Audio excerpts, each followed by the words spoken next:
progress and advances. We're the second largest producer of clean energy in the world, and we believe that the future of energy is in electric mobility and green hydrogen. That's why we developed H2U. By becoming a leader in renewable energies, we'll achieve carbon neutrality by 2050. We were the first in the world to give every child in school their own laptop. We are the top-ranking country in the region for software exports per capita. We are leaders in e-government in the region and have integrated the D9. We have the largest fiber optic and telephone coverage in the region. We are advancing in 5G and in sustainable production, as well as low-emission technologies in order to develop the circular economy and Industry 4.0. Our entrepreneurial system in information technology is more than 30 years old. Today, large companies such as Sabre, BASF, Merck, like many others, have chosen Uruguay to set up their business hub. Volkswagen chose Uruguay to launch its electric car in Latin America, while the Uruguayan unicorn D-Local is breaking records on Wall Street. We develop and test the most popular video games on the planet. We produce orbiting satellites and sophisticated medical devices. We organized the first Robotics World Cup, and we made it to the podium. We produce a great deal of scientific knowledge. We put our brains to work. For 30 years, Uruguay has been planting millions of trees to develop a sustainable forest industry in harmony with the environment and to protect our biodiversity. We complement this with our work in livestock production, capturing greenhouse gases. Meanwhile, our native forests are growing year after year because we're nature-friendly. We have evolved made in nature to produce the best meat in the world. We were pioneers in deploying a traceability system that allows us to identify and follow each one of our 12 million cattle, which are the fruit of a unique genetic line with 400 years of history. We bring quality food to the world, such as meat, fish, soy, malt, rice, citrus, wheat, dairy, and multi-award-winning wines. We are so disruptive that we are selling caviar to Russia, coffee to Colombia, olive oil to Spain, and genetically modified mice to Japan.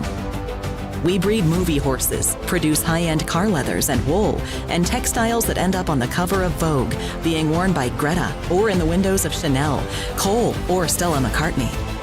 Our creativity allows us to export design in fashion, architecture, graphics, and jewelry.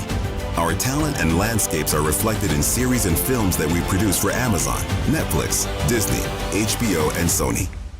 One of the Rolling Stones gave his daughters a Uruguayan lute guitar to learn. Made in Uruguay leaves you electric. We have spirit and a way of thinking.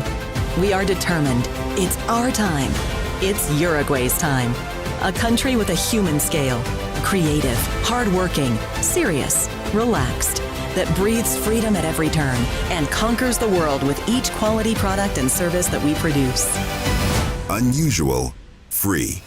Test Uruguay.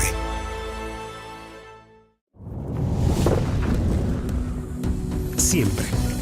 Qué palabra, ¿no? Siempre significa todo el tiempo y en toda circunstancia, en las buenas y en las malas. Nosotros siempre estuvimos. Cuando reíste, cuando gritaste, hasta cuando lloraste de alegría, siempre estamos.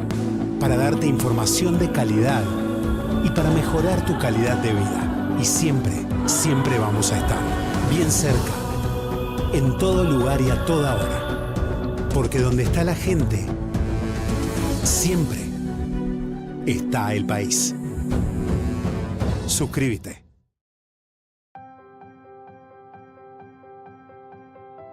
El Centro Tecnológico Forestal Maderero se constituye como un ámbito de coordinación y articulación del sector forestal maderero, procurando iniciativas que mejoren la competitividad, buscando incrementar inversiones, productividad, diversificación, exportaciones y empleo. Su objetivo es propiciar un ámbito de generación de ideas, evaluación de desafíos y de intercambio entre actores del sector, la academia y el gobierno nacional y local para resolver desafíos en forma conjunta, potenciando las competencias y recursos ya existentes, así como también fomentar la discusión, integración y difusión del conocimiento. Buscamos impulsar un cambio cultural que integra la madera como una oportunidad a la hora de brindar soluciones, estableciendo y perfeccionando redes internacionales de investigación, desarrollando soluciones tecnológicas para resolver problemas, enfrentar desafíos y cubrir necesidades en toda la cadena de producción forestal maderera, posicionándose como socio tecnológico. Centro Tecnológico Forestal Maderero. Lo mejor está por venir.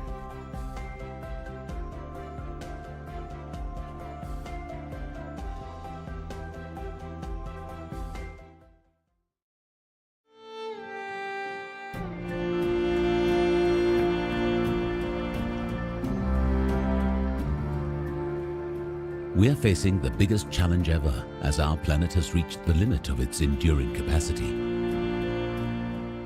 What kind of choices should we take today that lead us towards better living environments and a more sustainable future?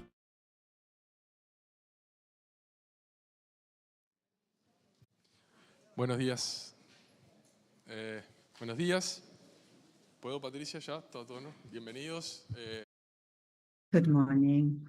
Please take your seats. We're going to start now. Thank you for joining us in this first forum on sustainable living, the edition on wood presented by El País and organized together with the Nordic Chamber of Commerce in Uruguay. I'm Martina Aguirre, editorial director from El País, and it is a pleasure to be here with you in the events room of Via Diseño Mall, as well as on YouTube, El País and elpais.com.ui, where we are live. We'd also like to thank the Forestry and Wood Technology Center, the main sponsor of this event, as well as all the sponsors who make this event possible. I'm not going to read these out in case I miss any. Well, I'm going to read this. Luna Wood, Barraca Panama, UPM, Arboreal, Universidad OD, Uruguay, Montes del Plata, Wooding, Maginor Maderas, Eurofor, Burgess, LSQA, Lago Marcino and Associates, Via Diseño, and Fábrica Italiana. This event has been named of ministerial interest by the Ministry of Housing and Land Management and has the support of Uruguay 21, Uruguay Innovation Hub, and Pacto Global Red Uruguay, and Sustainable Nordics. So this was the formal part that I had to read. And why is this event important? And there I have to fill myself with inspiration. So in this country for quite some time now, we've been organizing events on the topic of sustainability, even before this became fashion. And this is a topic we are much concerned about internally. Even last week, when I was in Buenos Aires, I had an interview with Milo Longo, who writes a lot about environmental issues, but with a particular standpoint, sometimes a bit controversial, but he said something interesting. And he said that the environmental challenge is a challenge. It's not the end of the world, but we have to face this with intelligence and smartly. So this shows how we can deal with such challenges we have today. So it's a pleasure to be with you in this first edition. We have with us important national and international speakers to discuss the situation of wood in the world. So to start with the event, I'd like to welcome Carolina Moreira, who is president of the Nordic Chamber of Commerce in Uruguay, and then Walter Verri, Undersecretary of the Ministry of Energy and Mining, will address a few words. And he's also president of the Forestry and Wood Technological Center. Carolina, welcome.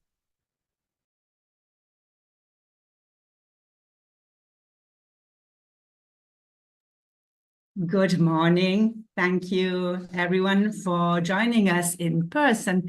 Thank you, Via Diseño, for welcoming us in their headquarters. It's a beautiful place. Many of you are here for the first time. I'd also like to thank all those of you who are online. Many people were joining us virtually.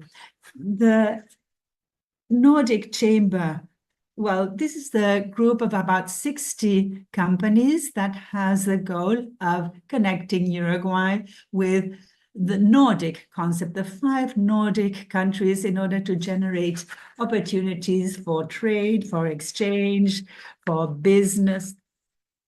And that is why we're here today. We're building networks, we're generating a space to discuss in order to connect different universes. The Nordic universe, Nordic countries have always been for us an example on very many topics in education and also on the topic of sustainability. There's no doubt as to that. And in Uruguay, this is the other end of the link. There are so many things happening. We have many wood companies, and that's why we're organizing this event together with the newspaper El País and the Forestry and Wood Technology Center. And all this is brought together with a view to the future. We also like to convene other players, both public and private players, civil society organizations, business organizations, in order to work together towards change. Building with wood is something that is becoming more and more relevant. Uruguay has the advantage of having a well-developed forest base, which can be used for many purposes. Building with wood is one of the options, but we also have amazing technologies and things happening out in the world by refineries, replacing plastics. So we're speaking here about a renewable products. In that sense, Uruguay provides an amazing opportunity. Uruguay has made very big progress in wood construction. Many events have been organized by the Nordic Chamber, and one has been Touch Wood. This was an incredible event where the Embassy of Finland was here. I'd like to greet the ambassador who's here with us today. So we have been working on topics related to wood. Uruguay has worked together with Finland, with specialists who have contributed to give shape to a large amount of strategies and roadmaps that we have in Uruguay today. So this would be like a starting point. So this is a great opportunity to connect the private and the public world, small companies, organizations and companies from the Nordic countries and embassies. The idea is to speak about wood construction. People are very enthusiastic about this topic. Like Martin was saying today, constructing in wood is an incredible solution, and particularly wood construction, because this type of construction replaces a large amount of materials. Many of those products are cause of greenhouse gas production. So wood does pose an enormous advantage. We have with us companies who are working on wood and novel ways of wood construction. So the market is aiming more and more in that direction. With this event, we'd like to promote and propose to consumers and the market to really focus on wood, because this is one of the ways in which we can bring about change. This aligns public and private organizations. The public organizations can provide the regulatory framework. We have the agencies who certify production. We have the architects' firms. We have the different types of industries. This will produce jobs. And this is already happening throughout the country. And so this has environmental benefits, has social benefits, and this is an enormous opportunity we have in the country to develop the production chain based on an already existing forestry basis we have in Uruguay. So looking at that, we really, from the Nordic Chamber, wish to generate networks so that this event really leads to the post-event, which would be the most important part. Whatever we discuss here, we can take home and we can continue interacting. So we can build businesses that can allow us to have a country, Uruguay, that is a pioneer on topics of sustainability, which is a position we're seeking to obtain now. So I now invite you to follow us in the networks of the Nordic Chamber. Those who wish to become members can reach out to us. I would like to thank all those of you who are here with us. On behalf of the Nordic Chamber, also, I'd like to greet all the people and authorities who are here today with us. Thank you.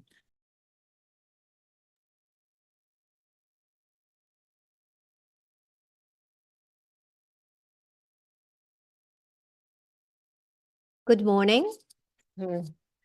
Good morning. Well, so first of all, it's a pleasure for me to be here in the name of the Executive Power, the Ministry of Industry. It's really an honor to be representing government.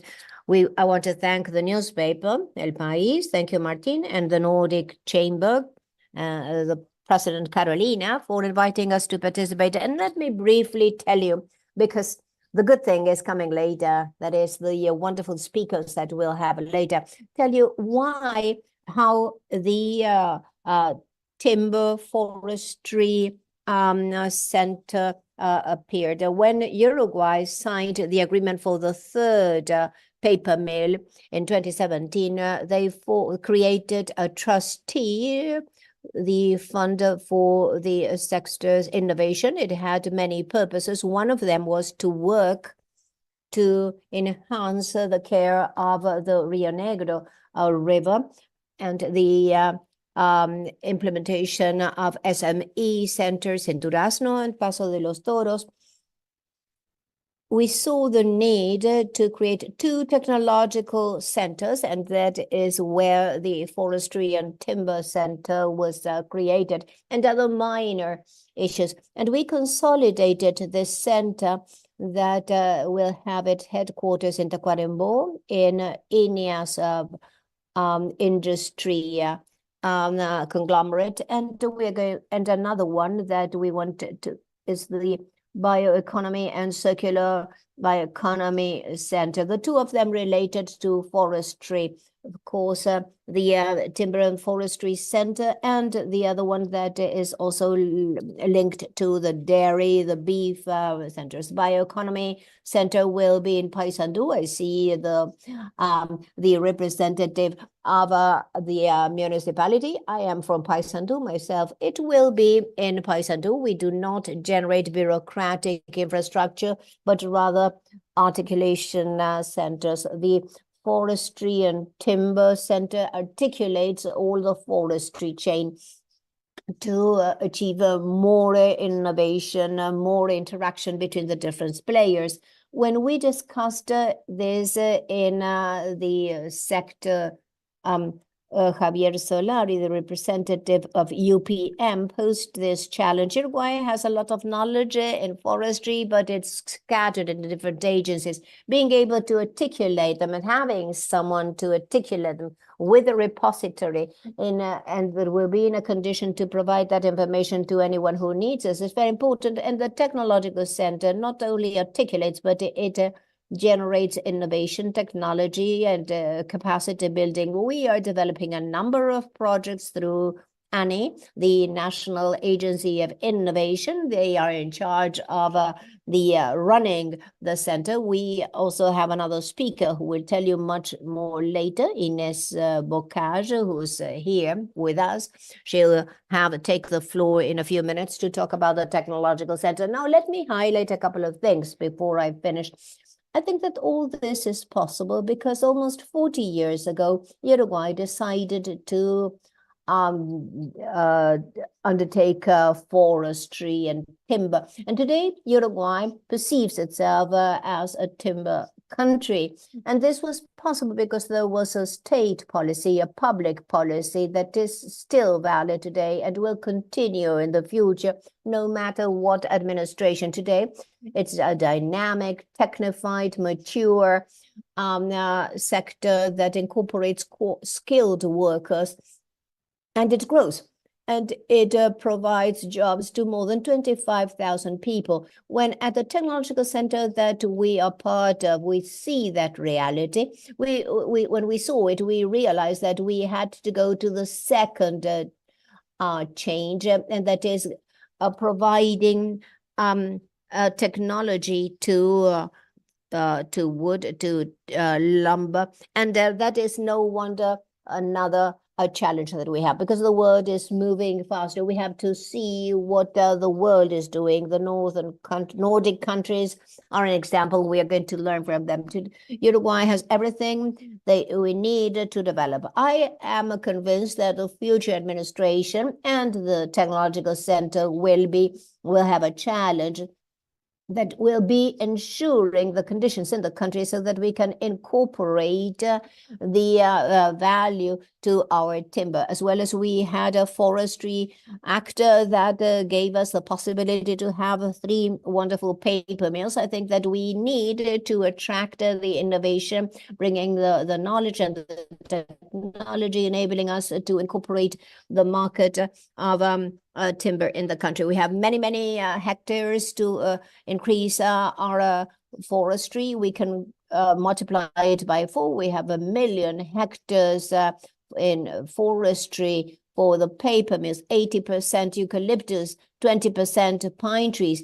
And we have about 4 million hectares that have been declared as being a forestry priority. And even like that, our native woods have grown, because that was of paramount importance. We end using forestry only in those areas declared of forestry priority. And we even increased our native woods, our original trees, despite having grown the sustainable forestry. Today, we have to start transforming the solid wood, and that is one of the challenges that we have in the technology center to make the most of this. Yesterday, Uruguay, the government inaugurated for the country the Uruguay Innovation Hub for innovation. And of course, forestry has a lot to do with innovation. And that is what we are all aiming at in the country, being a pole of innovation. We can do that. Uruguay has grown we have the capacity, we have the technical experts, the centers where we can train our people, and we can continue to grow. That's a challenge for the country. The Bioeconomy Technology Center, this is not today's topic, but let me tell you, together with NeoLab, we are undertaking 5 pilot studies to use the waste of the paper mills for byproducts, to add innovation, technology, and to make the most of what is today waste of those industries, so that we can increase our sustainability. And that's the direction we wanted to follow. So I wish you the best event. You can count on us at the Technology Center. We can work together so that we can make the most of our forestry and our timber for the profit of the entire country. Thank you all.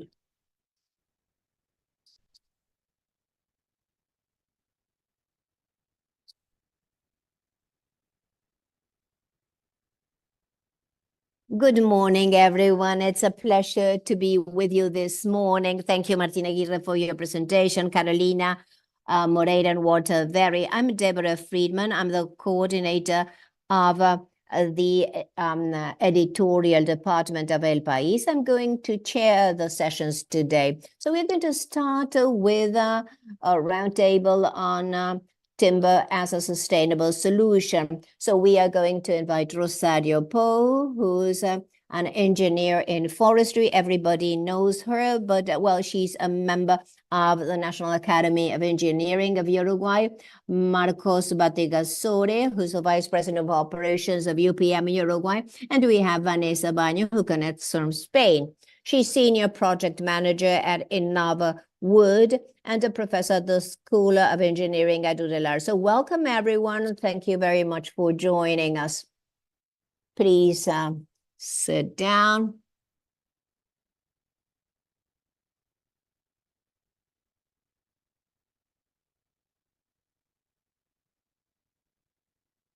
So welcome.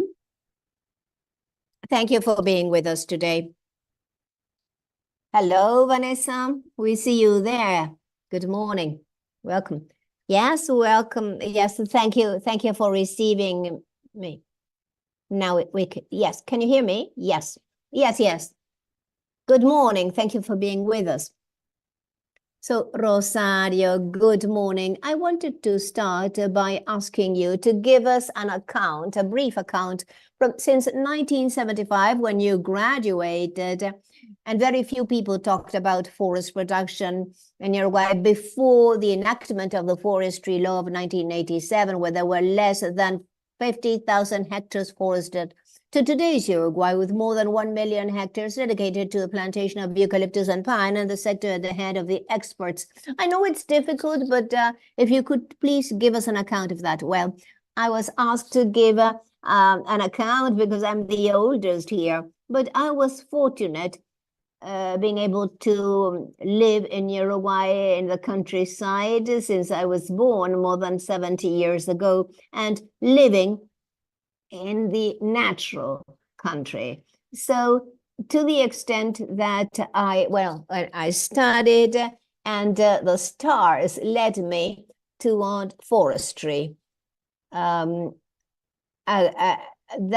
field of agronomy was a very crazy thing because there were no trees and no forestry production. In the past, there was another forestry act that had been promoted, that had promoted forestry theoretically a lot. It was a law of 1968. However, in fact, it didn't succeed. It was not attractive because it meant to appeal the cattle breeders. And the cattle breeders said, why would I plant if I don't know who I'm going to sell my timber to? So it was then in that after that 68 law, when I started studying agronomy, that was in 1969, I already had an idea of the framework for forestry development. And in 1975,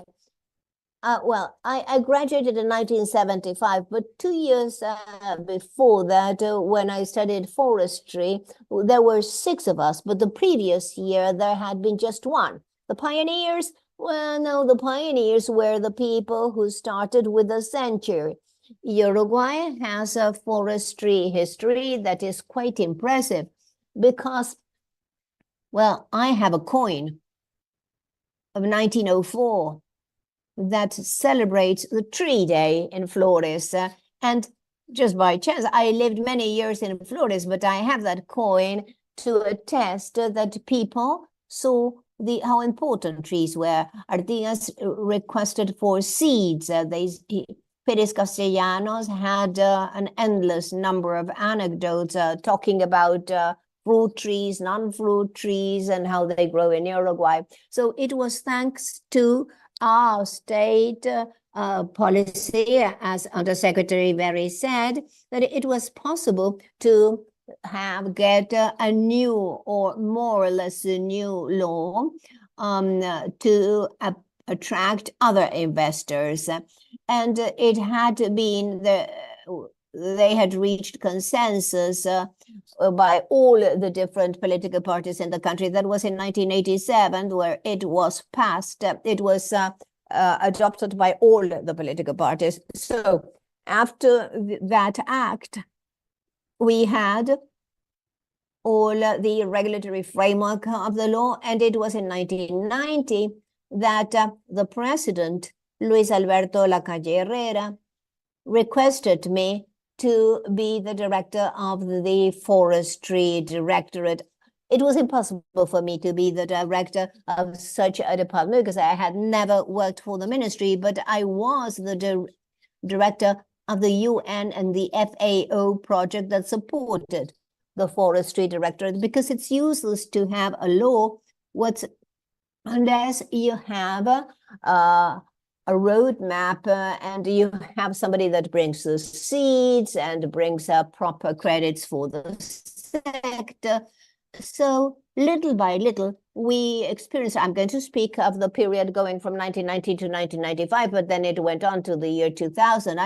We saw a phenomenon of adoption of people's increasing sector to the forestry sector, not to just timber, but to forestry sector, timber with as a product. And I visited Japan, Australia, New Zealand with the director of the forestry directorate and a grower, Felix Mascolo, who many of you may know.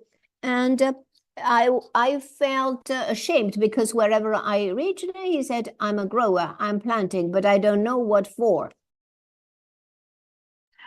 So I said, Felix, we're here to attract investors. So there was a very intensive history in those years that gave a primary meaning to people like you and like myself, who then decided to invest in forestry. There were doctors and others.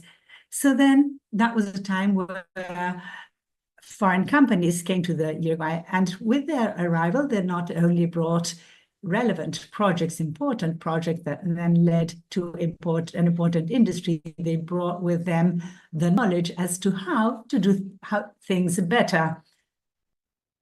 They innovated on the basis of having state-of-the-art technology. They innovated in the sense that regarding wood production, this was a result of research carried out in Uruguay.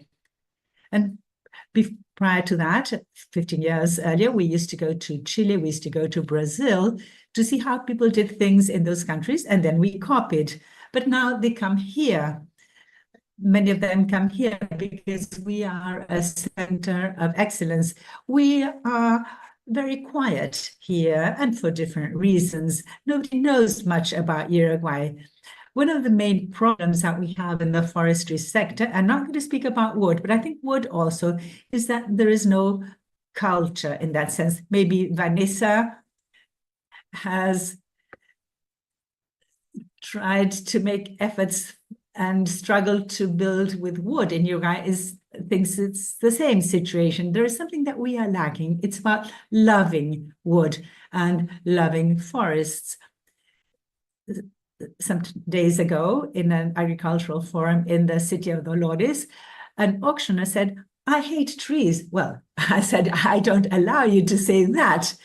You cannot say that, because whenever I travel across the country, what I see are cows that are under the billboards, because how come we don't have so many trees? How someone who loves cattle can say they hate trees? So we are a country that has preconceptions about the forestry sector, in the sense that this is not so well known.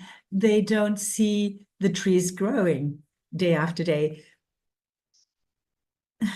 And I don't want to speak on and on about this topic, but I think it's important here to state the following. We have to be clear, firstly, that woods have existed and the wood products have existed ever since the beginning of civilization. However, improvements in forestry production began when the Germans, when those who occupied the more densely populated territories, ran out of trees.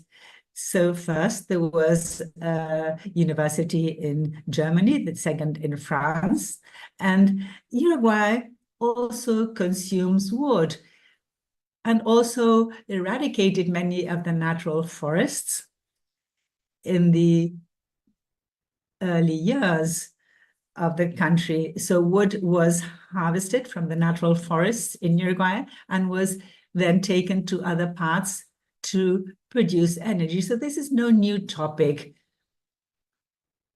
but we grew up as urban Uruguay. We spoke about buildings and somehow fearful of foreign investment at that time, not even to go into the topic of pollution. And to close, wood and forest is equivalent to sustainability. It is equivalent to biodiversity. It is equivalent to bioeconomy. And it also means, to a certain extent, circular economy. It's not the same thing. These are very different things, and sometimes they collide. But these are topics that arose in the Rio meeting of 1972. So they're not so recent. But it's very difficult to put these things into practice. However, Uruguay is a country where the forestry sector has demonstrated that there is sustainability. So that was a question I wanted to ask Marcos, and also to give standpoint to the general public. What is the role forestry plays in sustainable development? Good morning, everyone. It is a pleasure to be here. Yes, I think forestry is right at the core of sustainable development. That is quite clear today, particularly regarding the challenges humanity is facing on some critical topics such as climate change. So forestry plays a very clear role. This is something we see in many of the initiatives. The European Union is making progress with the Global Green Pact.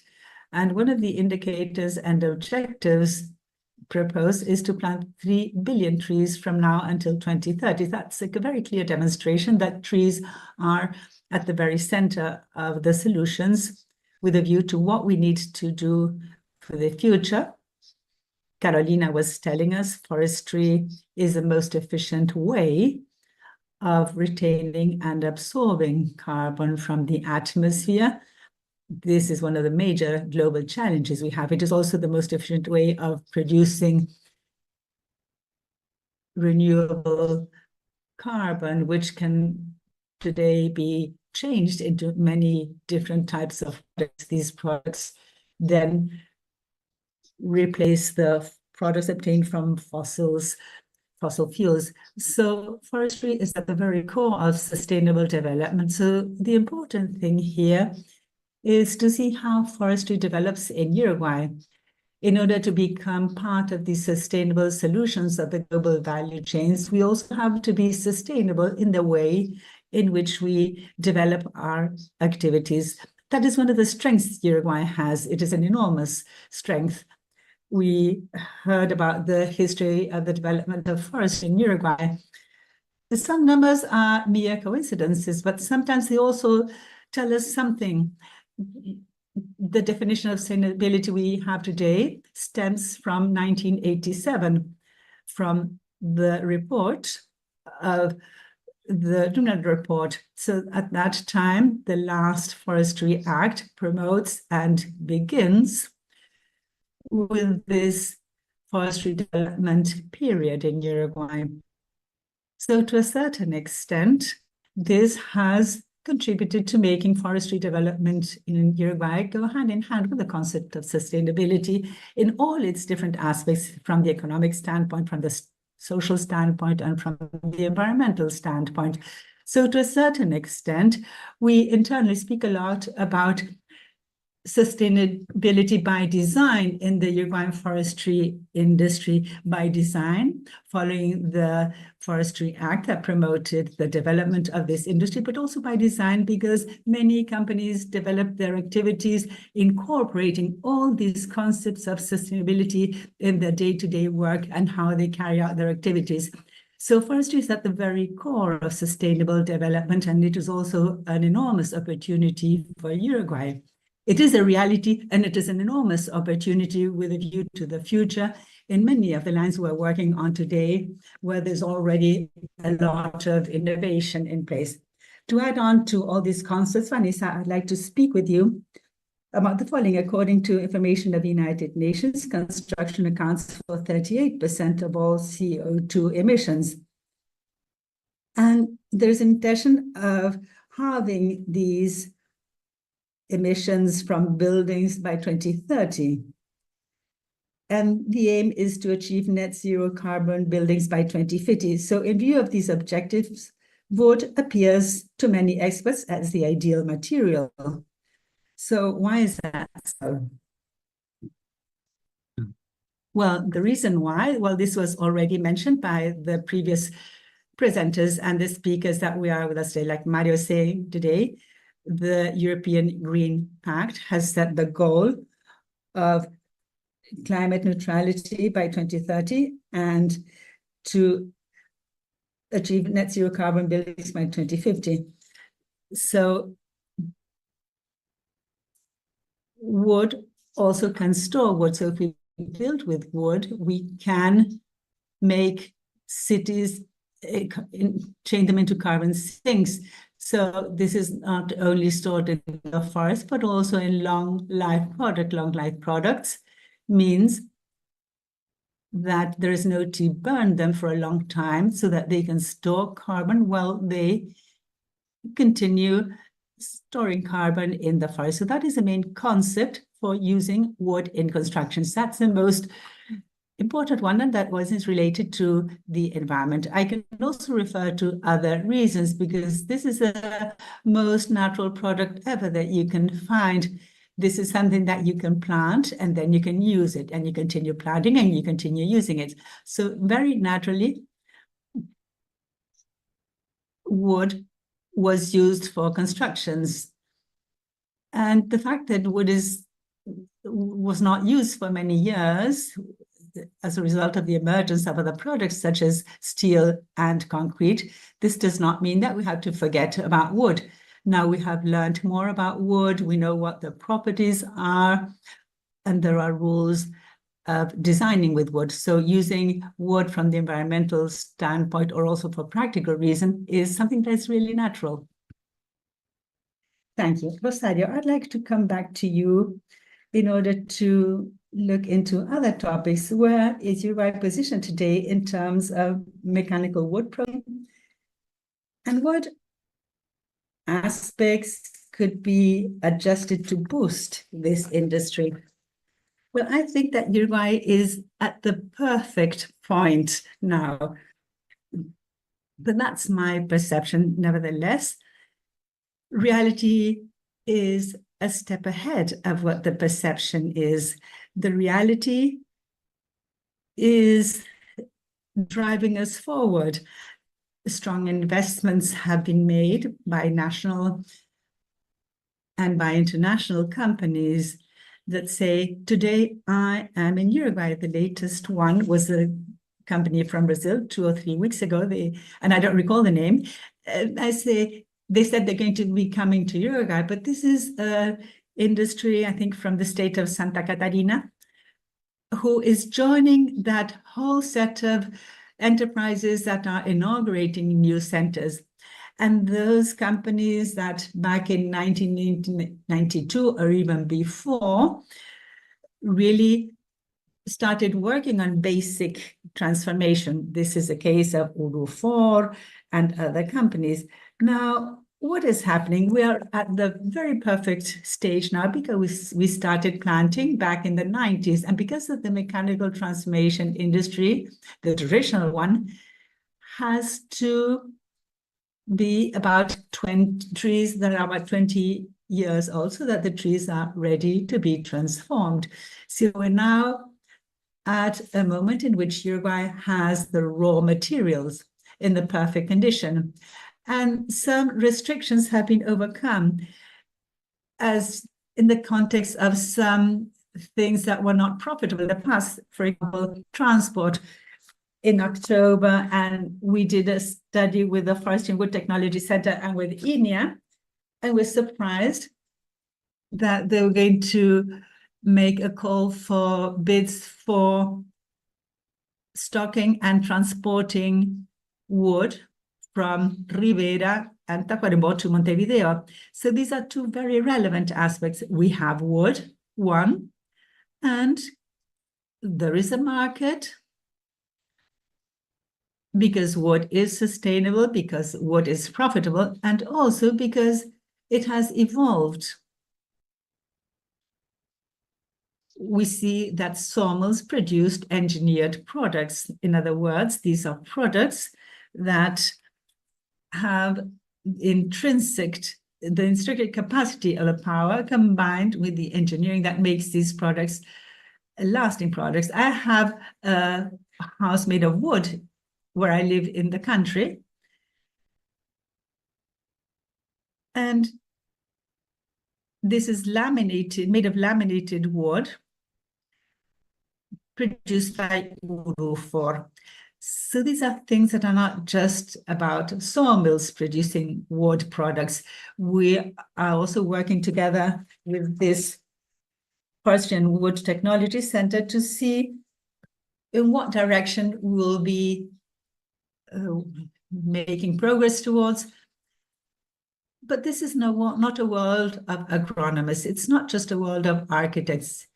It's a world of civil engineers, of industrial engineers, of chemical engineers, and IT experts, a world of experts in design, a world of architects. So this is a world where we have to work in networks.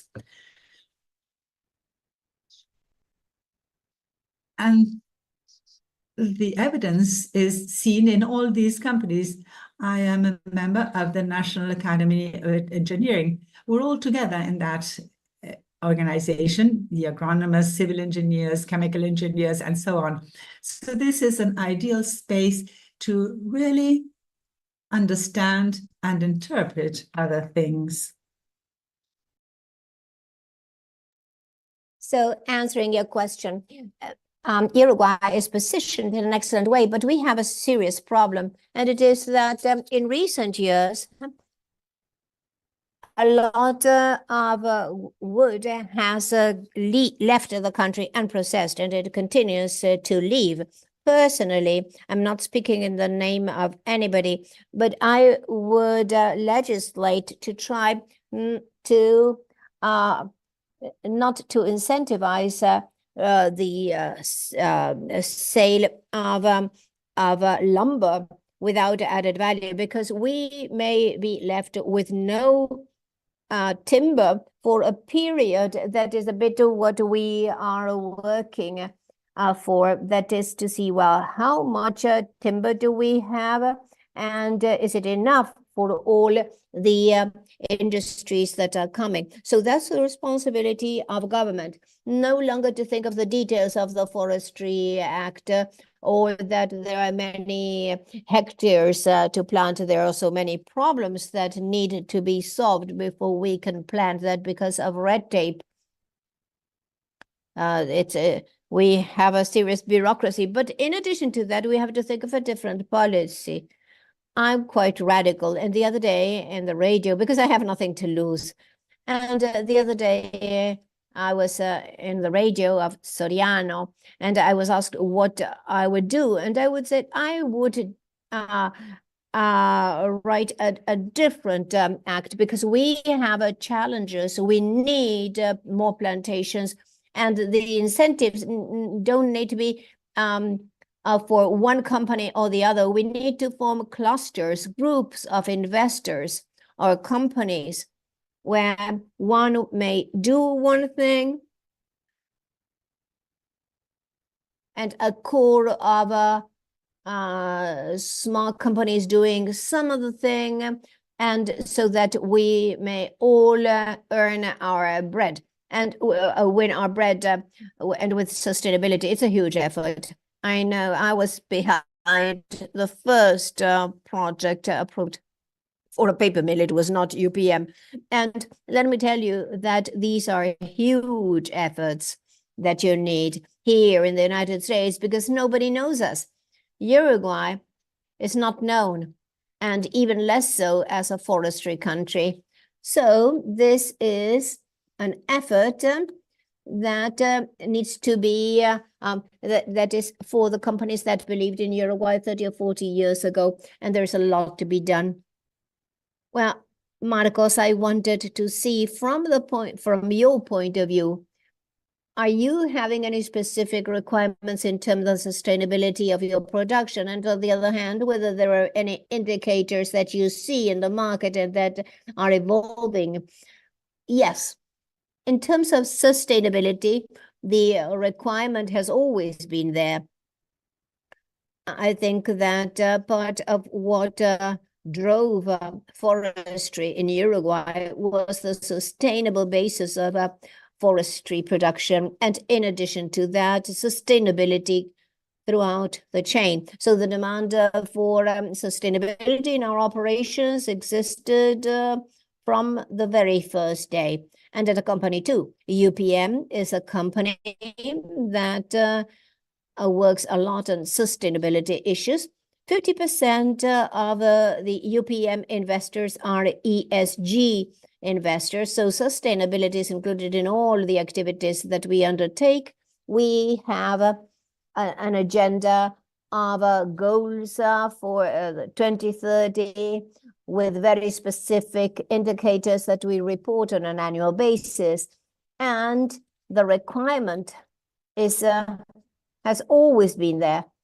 What has changed as years went by is where we focus. There are things that are already there, and you assume that they are there. You take them for granted because they're always there. So people focus on other things, such as the decarbonization of the value chain.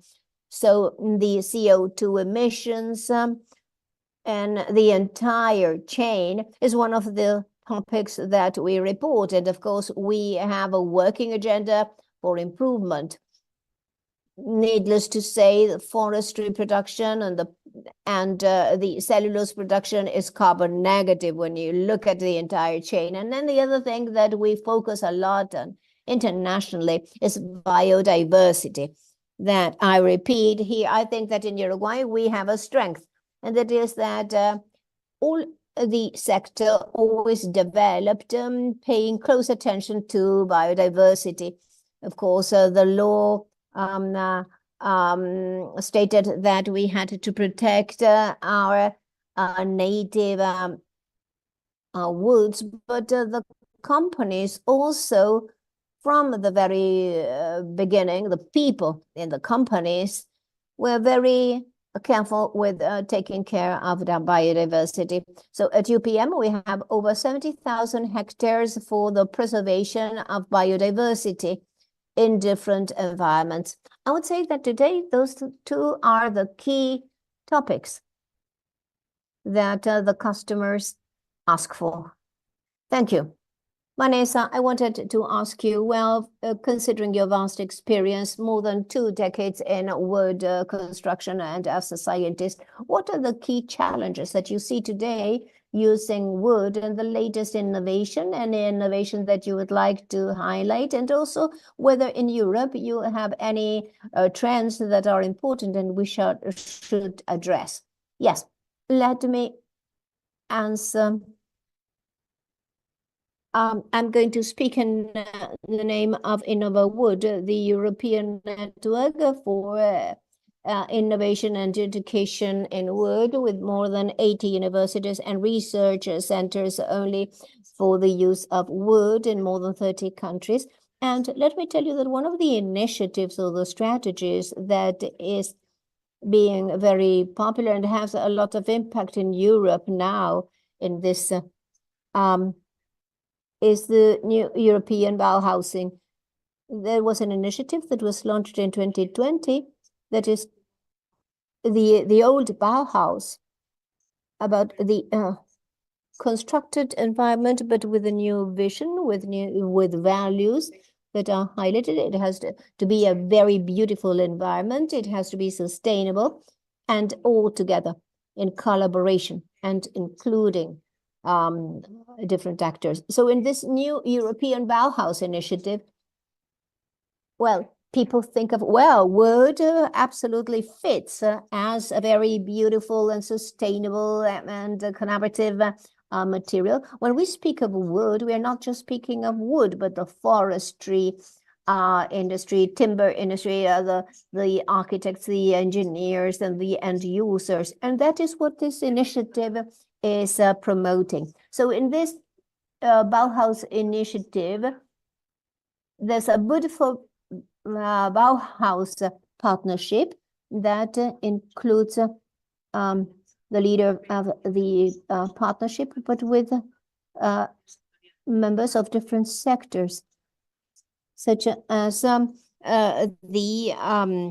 sawmill, the wood, and different players. And this Bauhaus has identified the new challenges of the use of wood, and it has been summarized into 10. Well, the need to escalate, to scale up the knowledge of the use of wood, to scale it up to the tall wood building. I know that in Uruguay you are working at that, and how to eliminate carbon from the environment and develop new products of engineering using wood. So to use wood efficiently, but also combined with other materials such as cement or steel. And also in the construction sector, building with wood is a pioneering work. We design with wood different partnership models. But the greatest challenge that we have is education. We need skilled, trained people that knows how to build and be efficient and to build safely. And I think that Uruguay has been doing a good job in using the incorporating wood design and in your construction careers. Thank you, Vanessa. Yes, precisely. We're going to discuss that later on. We are late. Now, let me just I would like each of you to say one opportunity that Uruguay should have related to wood that you should not neglect. Yes, thinking of our sustainable timber production, the world of economy gives many opportunities, and in that line, Uruguay has to continue to protect the development of the forestry area, creating new business opportunities and producing new products with that sustainable production. Rosario, in one sentence, well, that is difficult. I think that the only phrase that I can say is to look at the future. So to continue to grow, but thinking of the future. Vanessa?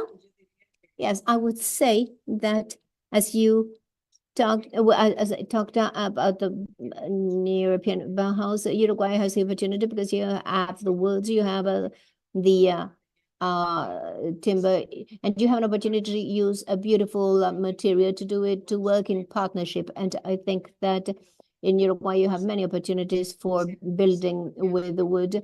And the fact that you work as with different sectors and many disciplines, that's wonderful. And Uruguay is prepared for that. Well, thank you, the three of you, Vanessa, Martin, and Rosario.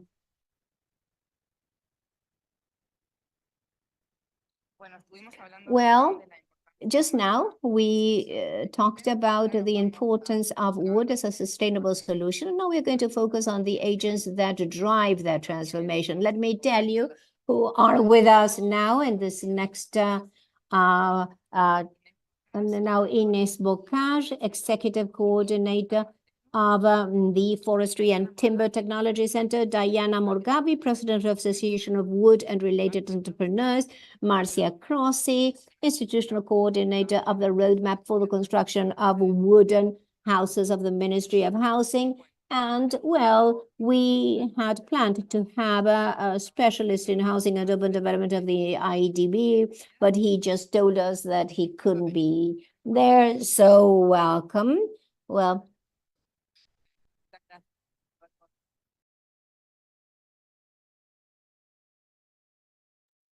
welcome. And it's a pleasure to share this panel with you this morning. Diana, the first thing that I would like to ask you, what opportunities are you seeing in the sustainable timber construction market, and how are you positioning small and medium-sized companies in order to take advantage of these opportunities? Hello, good morning.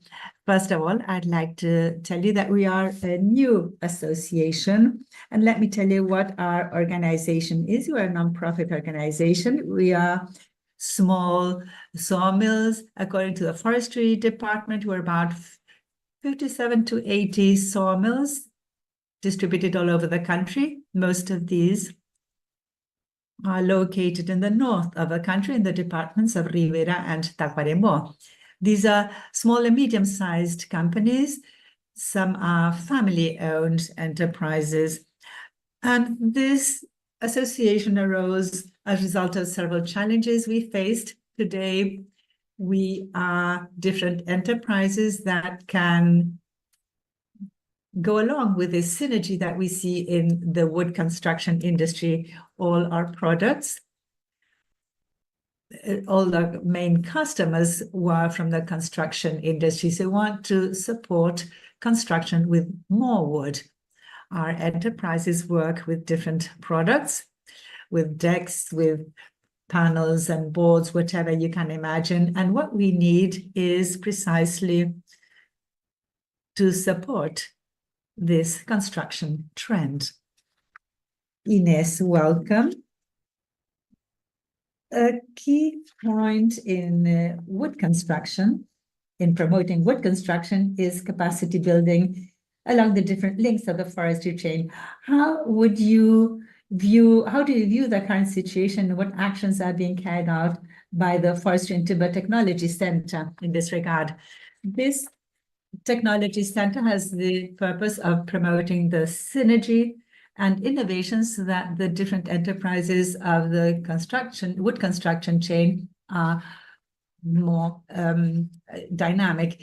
As part of the agenda, we include research, development, innovation, ways of motivating the entrepreneurs to embark on new things. That's why we are here today. So capacity building is of utmost importance. We speak about wood constructions.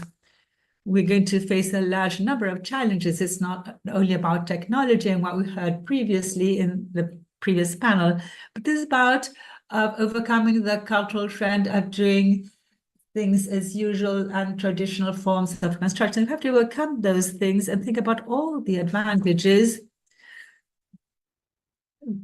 that wood represents for construction today. We're going to see what the companies do later on, the enormous advantages, the warmth, the speed of construction, and not to forget the environmental issues, carbon sequestration, less waste, less emissions. So capacity building includes the technological aspects, what Rosario was telling us about the wood that was planted in Uruguay 20 to 30 years ago. And today we are seeing these top quality products of eucalyptus and wood. A lot of technology has been applied. So Uruguay is supplying the trend for wood construction in other parts of the world with premium quality timber. And we can also join this global wood construction trend. We have the raw materials in the country, and we continue planting these trees. Now, going back to capacity building, and sorry, I got a bit sidetracked. The Technology Center has grants for postgraduate studies and also for doing courses abroad. Today, we are rapidly articulating a grant to visit other countries. For example, Chile, who's making significant progress. Very soon we'll be launching this through the Uruguayan Innovation and Research Agency. So we hope to continue working on this topic. helping more entrepreneurs, more engineers and architects to become inspired by this, to really be trained and to innovate. Marcia, I would like to provide a framework to, in 2022, the roadmap was presented for using timber and social housing construction in Uruguay. Could you tell us about the experience of these past 2 years? Let me start from a bit back in time. This work was done as a country policy. We, like Undersecretary Very said at the beginning, this began with some groups who are already working on this topic, but were not working together. The idea was to bring them together in order to shorten times and to work in synergy. Therefore, a survey was carried out at country level of all the different players, from planting the trees through to transformation and construction systems. So we worked on diagnosing different strategic actions for our country. I would say that about 100 were diagnosed. We organized workshops in order to reach these 10 initial actions included in the roadmap that was launched in 2022. Allow me to thank the El País journal and the Nordic Chamber for disseminating this. One of the concepts that was diagnosed, or rather one of the limitations, was that of dissemination of this at social level. There might be preconceptions regarding wood construction. So events such as these are really those that contribute to tear down some of the myths. Yes, that's the idea. So I'd like to thank the Wood and Timber Products Technology Center of embarking on this joint initiative. So what is the status of the roadmap currently, and what was the experience like for social housing? There is a lot of activity in this regard. We are all preparing checklists of the different things we need, but we are linked together in order to shorten those periods. Uruguayans are more humble, are more quiet and timid, but we are being assisted by consultants from Chile. And like Marta was saying, we really have to enjoy our achievements. In 2 years, we're doing what Chile needed 10 years to do. And this is because we learned from those countries that are at a more advanced stage. We went to Finland to see on site different types of wood constructions, laboratories. We also visited Chile and even Canada. Allow me to mention other countries that are not members of the Nordic Chamber, but these are countries that are also making things possible, as would be the case of Canada, Italy, and other Latin American countries like Chile and also Brazil. Sorry, I thought you were going to ask me something else. So the concern of seeing the trucks loaded with logs that then left the country without having any added value to promote jobs in the country. So this was also a triggering element so that the country could include this in its agenda during the current administration. Diana, I'd like to ask you about 2 of the challenges for SMEs at present, and you can mention others if you wish.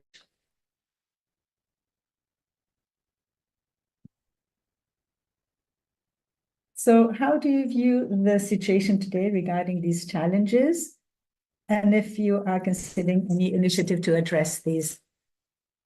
Yes, many of the challenges that enterprises face, and also SMEs, include access to credit lines, and raw materials. Now, why do we think these two are the most important ones and go hand in hand? This is because we're not vertical enterprises. We don't plant our trees. We depend on third parties.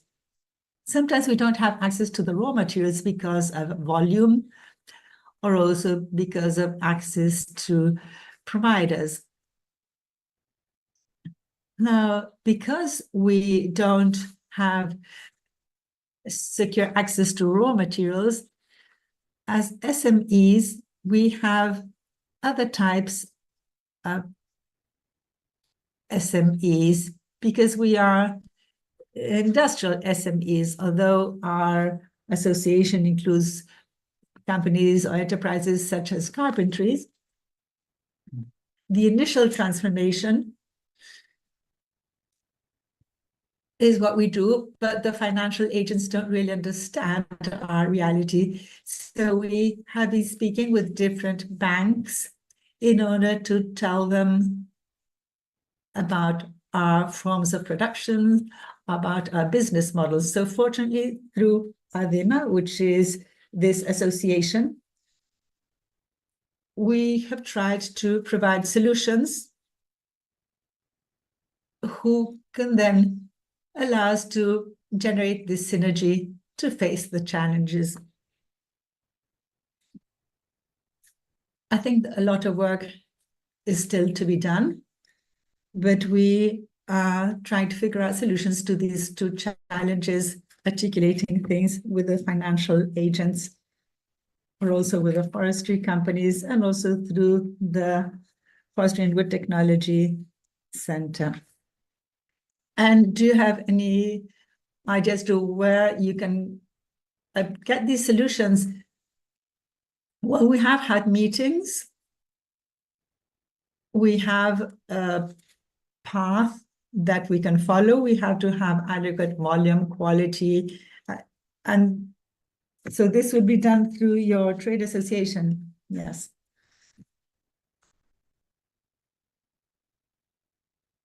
You spoke about wood constructions and how important these are, but also contributing to other forms of construction using wood and timber. So what are you doing in this sense, and how can you expand this? Thank you, Deborah. Thank you for your question. It's impossible to say that people will start building with wood overnight. This will be a gradual process, as is everything related to sustainability. So we're building with larger amounts of wood. We're starting to incorporate wood into the constructions and using technology. I'd like to mention some of the things that the Technology Center is working in order to advance in the R&D agenda. We are working, for example, on projects with groups from the academia and interinstitutional researchers, both nationally and internationally. We're working on new wood-preserving agents.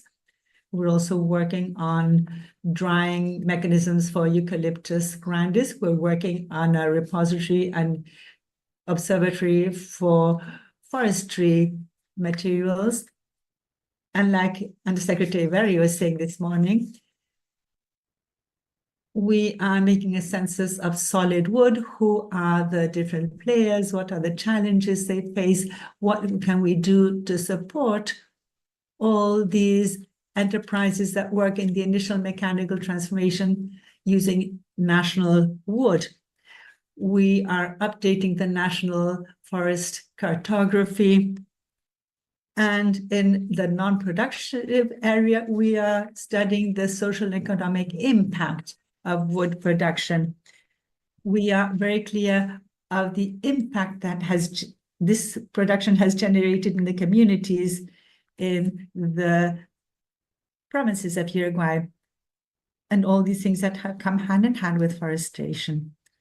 So basically, what we expect today in the role we play and the reason why we are participating here is that we want many people to fall in love with wood, as was our case, and to start using these more and more in your projects, that we have engineers and architects and whoever considers starting to build something really embarks on constructing with wood or using more wood to improve the carbon footprint and to take advantage of all the benefits that can be posed by wood. Great.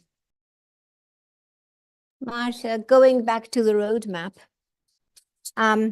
well, those of us familiar with the roadmap, you have 10 lines of action. Now, after 2022, 2 years have gone by. What goals were met? Well, are there any things that you still have to do? Well, the roadmap anticipated 2 different times. One was an intermediate assessment 2 years later, and the other one 4 years later.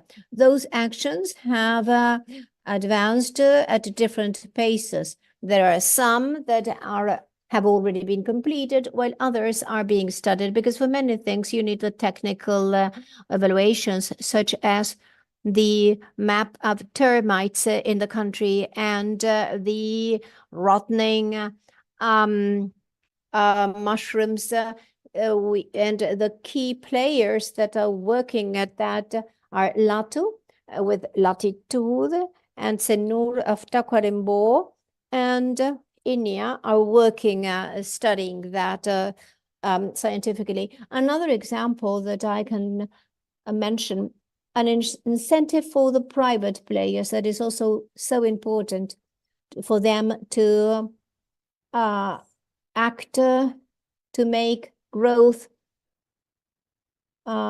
faster and including more projects. So Price Waterhouse has conducted an in-depth analysis, and we are about to receive the final report before we can disseminate that to the different players in the roadmap, but also the private players that are paying close attention. It might be the state or government that does the first kick,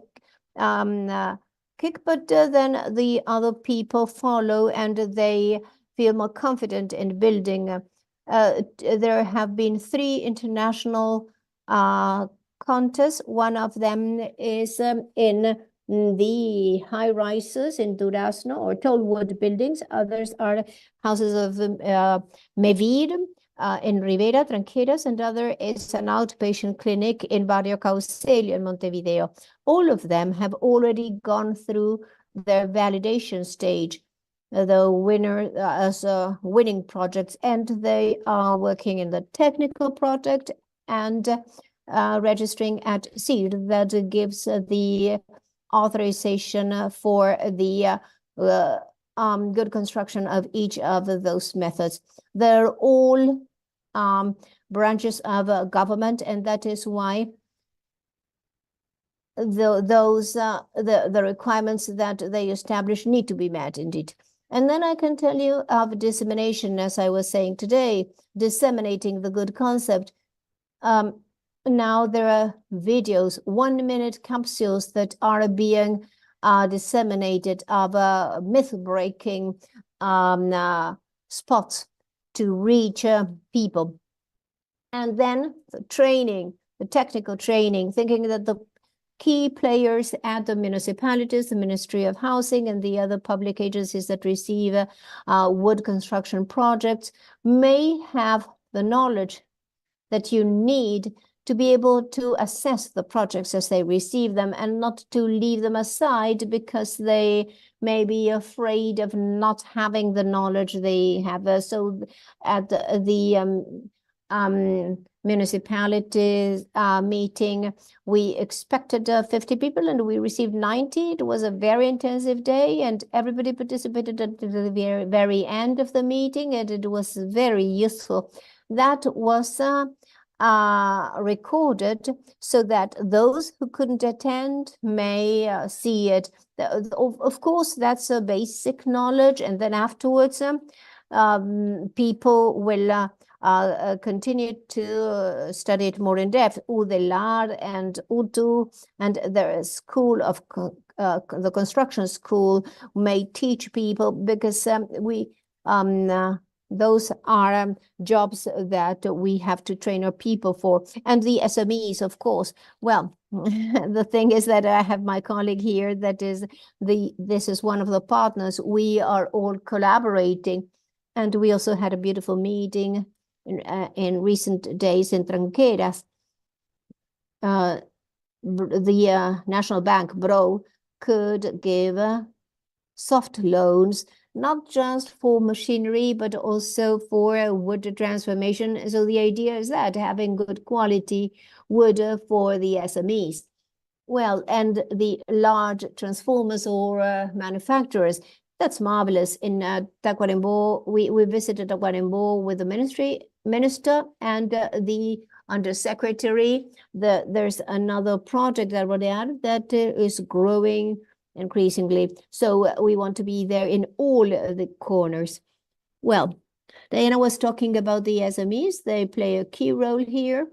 And also there's consensus in the fact that there's a lot of room for growing. And I think that that's why you speak of the need of creating partnerships. So where do you see that there is room for growth, and how do you think that you can be scaffolded? You mentioned the loans and the raw material for that growth to happen. Well, I'd like to talk about the companies and our products. All our partner companies, all their products are for domestic consumption. I would say that I'm not aware of any that export. All the products are sold domestically. There's a lot of manpower there. One of the strengths of the SMEs is that they adapt to the demand in the sector very quickly. For instance, if a company needs this product of such and such a size, it's much easier to an SME to adapt all the machinery or that order to efficiently meet that need of that product. That's one of the strengths. Now, I also think that we should showcase all the products by the SMEs. There are many, many products that are manufactured for all sorts of purposes, either for construction, historically, the timber, the wood used is for SMEs, or for the looks of wood. Well, that's one of the strengths that we have. Of course, we need training. We need to update our technology, and to that end, we need to work in synergy with the different companies, with financial agencies, and with the academia. But I think that what we need to stay updated and to start working to be able to manufacture the quality products that we will need for sustainable construction. Ines, at the Technological Center, well, you articulate all of this work, and you articulate all these different players in the wood chain. How do you see the situation today, and what are the challenges that you see ahead?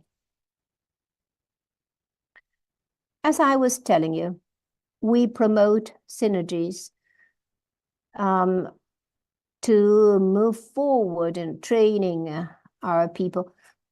This is a public and private partnership, so that involves the Ministry of Industry and Ministry of Livestock and Agriculture, ADEMA, the forestry associations, and we have a council that includes many different players and stakeholders, the academia and other unions, and we are briefed on all the challenges from the time that a tree is planted until the last drop of engineering has to be included before you ship the timber. And so it is with that agenda that we prioritize all our topics, and we wanted to focus on a research that may really add value to the company and that may add value for decision makers, that may enable us to have relevant information so that we can work on that basis. We always think of the long term, thinking of how we should proceed in Uruguay. As they said in the previous roundtable, well, we have a sustainable production. We already have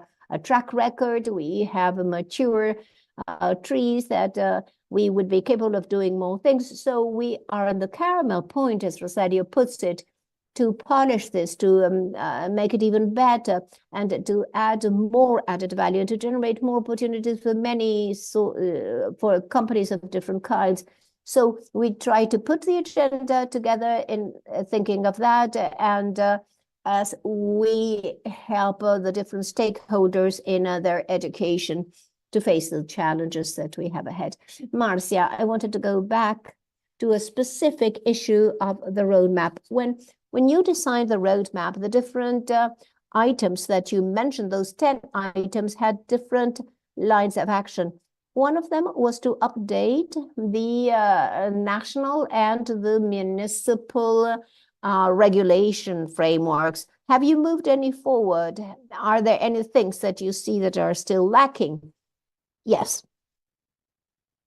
Well, let me tell you that the ranking, the election and the ranking of all these options, there was over 70%, yes, almost 95% consensus, and this ranked first. And let me tell you that in the roadmap, they are not listed as in the priority order, but they are just 10 different priorities that were done in order with the scoring that you mentioned. Well, we worked at the Congress of the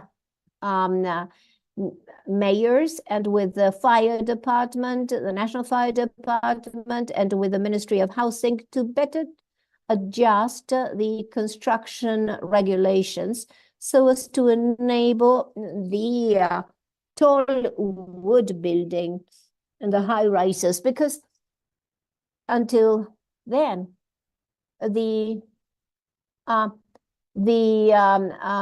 construction regulations talked more about the cement and concrete. So now there's more a prescriptive regulation. So, and this was validated at the plenary session of the Mayor's Council a year and a half ago. And now we are working, writing a specific chapter specifically for the construction methods, the non-traditional construction methods, especially thinking of wood. And that we have representatives of all the municipalities. And of course, after that, we will validate that through the Mayor's Council so that it can be adopted by each department authority. That has been that was done. And also the National Fire Department, the technical committees are about to complete a technical instructions specifying the structural performance. That is the technical paper 18 that we are waiting for. And then there are some municipalities that also decided to develop their own wood prototypes, and now they are about to validate the performance standards before the ministry, so as to meet all the requirements so that they can build locally. So we're moving forward. Well, so before we finish this roundtable, we just have a few minutes late. We had just left, but I wanted to ask you, the three of you, the same question. What is the next thing that you should do to enhance the sector, each one in your roles? Let me start with me. Well, summarizing this in such a short time, there are many, many steps that we need to be taken to move forward in this agenda, in this process. But I think that what we are doing today is a first step, disseminating and making everybody familiar with the idea, with this idea. And at the Technological Center, please know that we are ready to work in the challenges ahead and to support you if you need more training, thinking of the long term and always thinking of dialogue and articulation and how we can work together to really align our strategies. So that is basically my message. Marcia? Well, in addition to this, to the initial things that I said, let me say that I left something out, and that is that I receive requests or I receive comments of people that are fully committed to training new experts in wood construction, and they also have lacks of national raw material. So that is a word of alert that I think that is important to mention here, because we must be able to provide our own raw material so that people can do this transforming and constructing with our. And if you ask me to mention something, we look forward to building these types of constructions, which will be giving us a tangible experience in the country with Mevir. The path has already been traveled, so I will expand on that. But the high-rise buildings, the clinic will also have its follow-up and the technical manual, so this can become a tool that we can use in Uruguay.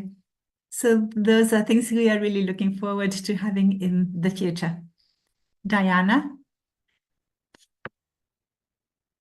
Well, maybe a reflection could be to manage to build using more wood, but from Uruguay, wood from Uruguay. So building with national wood would make this attractive for the entire industry, and also to continue planting more trees. So that would be a request. So pine trees and eucalypts. So thank you very much. Very valuable contributions. We finished perfectly on time. Thank you.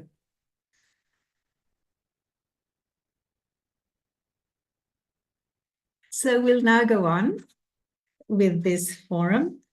Now, with an interview from someone who is abroad. Timber construction, as we have seen, is not new in some countries. This type of construction and architecture has been developed for many centuries now. Just to give you an example, the wooden church of Ornes is one of the oldest constructions in Norway, which was built in 1130. But we'd like to expand on the Nordic models of wood constructions and why are these models a benchmark. So with this aim, we are going to have with us from Spain, Julia Avenanen. She's project business manager for Spain and Latam from Luna Wood. Julia, are you there? Hello, Julia. Good morning. I'm fine. Greetings from Spain in my office. So welcome to this forum. We are here with people who are in person and others who are following us online through the web of El País. The first thing I would like to ask you, that much has been said about the Nordic model of wood construction. I would like you to tell us to conceptualize this model. So first of all, I am half Finnish and half Spanish, and I have been studying this topic. Now, evidently, in Nordic countries, we have a special relationship with wood. This is strongly linked with the raw material that is available. And this has been the case for many years. This means that there is a very strong wood industry. There are many sawmills that have been providing the raw material to this industry. And in addition to that, it is a very rapid adaptation of technology. For example, preparation began very rapidly. Prefabricated houses have been a very rapid and efficient way of building houses. And we also managed the industry and consumers to adapt to these systems.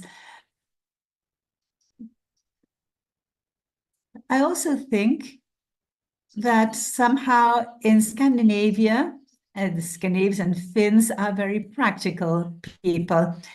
And the quality-price relationship has always been very interesting when building with wood. This concept hasn't been so successful in Central Europe, where they seek to have even higher quality. But in Nordic countries, this has been a practical form of construction. It works, and we have always constructed using wood with, of course, raw material that is available. So focusing on building according to the Nordic model implies having timber and sawmills, but also collaboration between the public and private sectors. I'd like to ask you on this latter point, namely public and private cooperation. What experiences of the Nordic model would you highlight? I think that there are different topics here. I think that there is collaboration between the different entities involved, whether from the public or private sector. For a long time now, the standards have been changed, particularly because of the high-rise buildings. These regulations had to be changed in order to make it possible to build high-rise buildings. So in all Nordic countries, the regulations have become somewhat more relaxed. In addition to that, there have been many research and capacity building programs in the various Nordic countries. In Norway, they have Norwegian wood. This is a program. In Finland, they have a program where they build modern cities with wood. They promote the use of wood in urban contexts.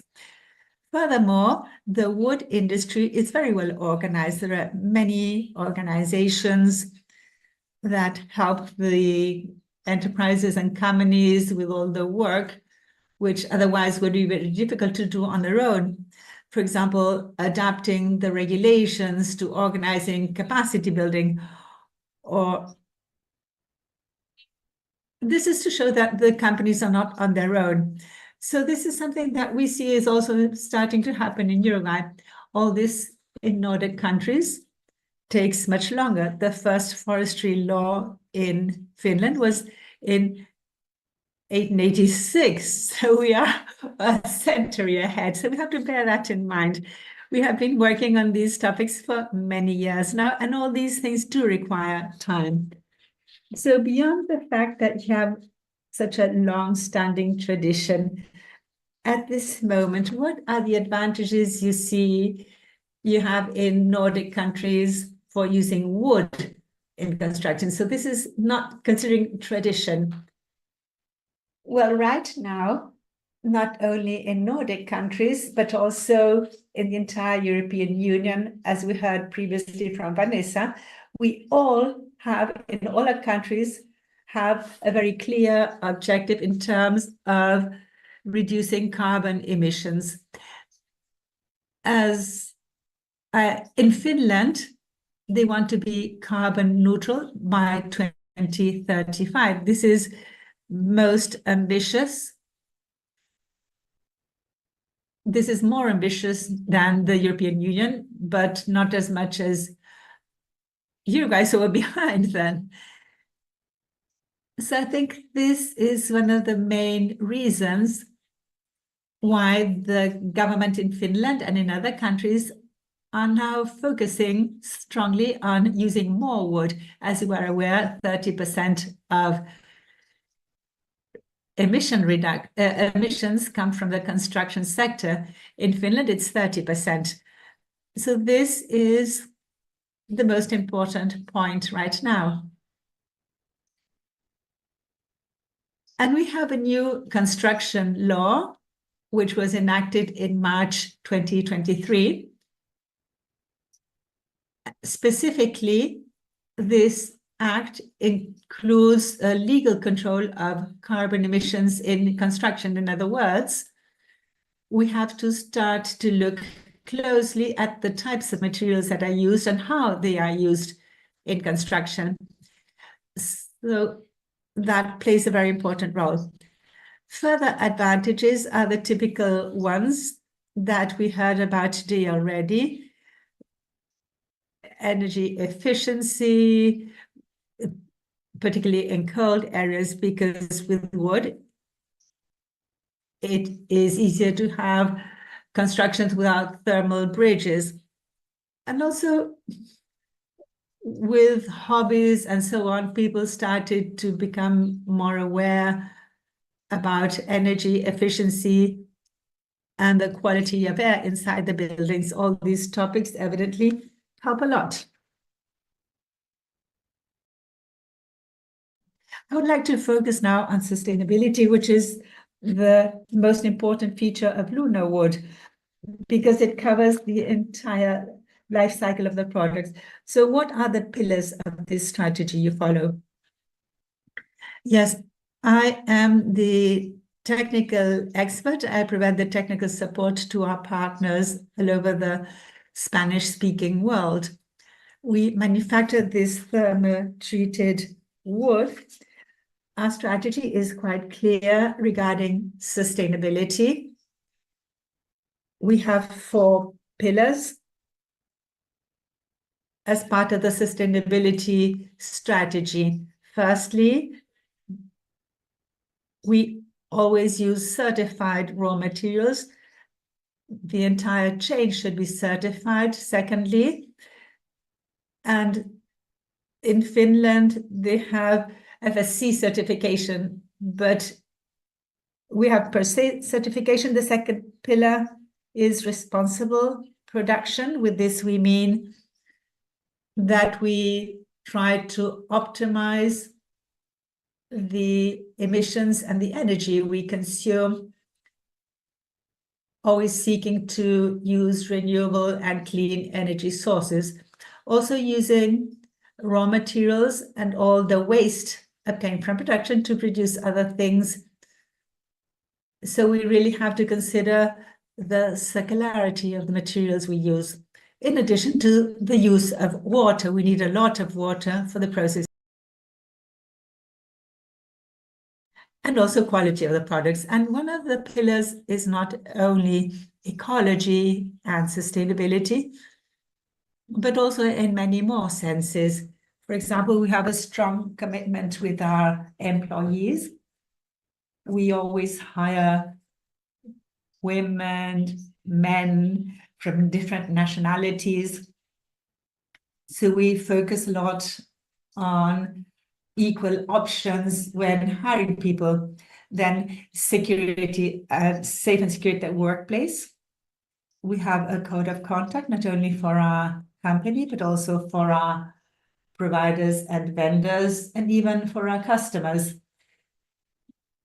And of course, always respecting human rights. And finally, the 4th pillar is high quality of our products, so they have a very long life cycle.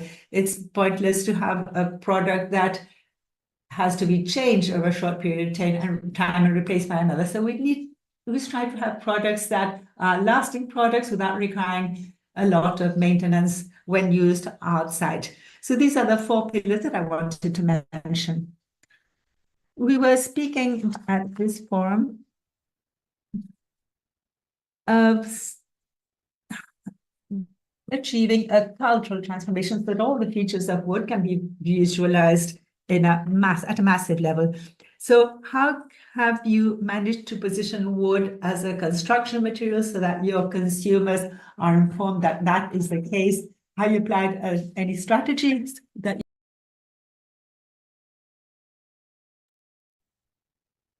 Yes, what Rosario both said, in loving the woods and the trees. And that is something that is very much part of the DNA in Finland and in the Nordic country inhabitants. We live very close to the forest. We go to the forest every single day. We spend all the time in forests in our daily lives. So this makes this an easier task. You don't need to persuade the consumers because they already know that wood and forests are something that are very beneficial, not only for health, but also something that is always there. And also this is positive for the economy and for the industry. But this has not happened just because of anything. There have been many campaigns and programs on trees, on the benefit of trees, on the benefits of wood in general. In Finland, for example, there are many different platforms where any person can find information. One is called Metsim in Suomi, which means Finland and the forest. So there's a lot of information available there for consumers. They also organize competitions for young people, so people become more and more aware of forests and their products.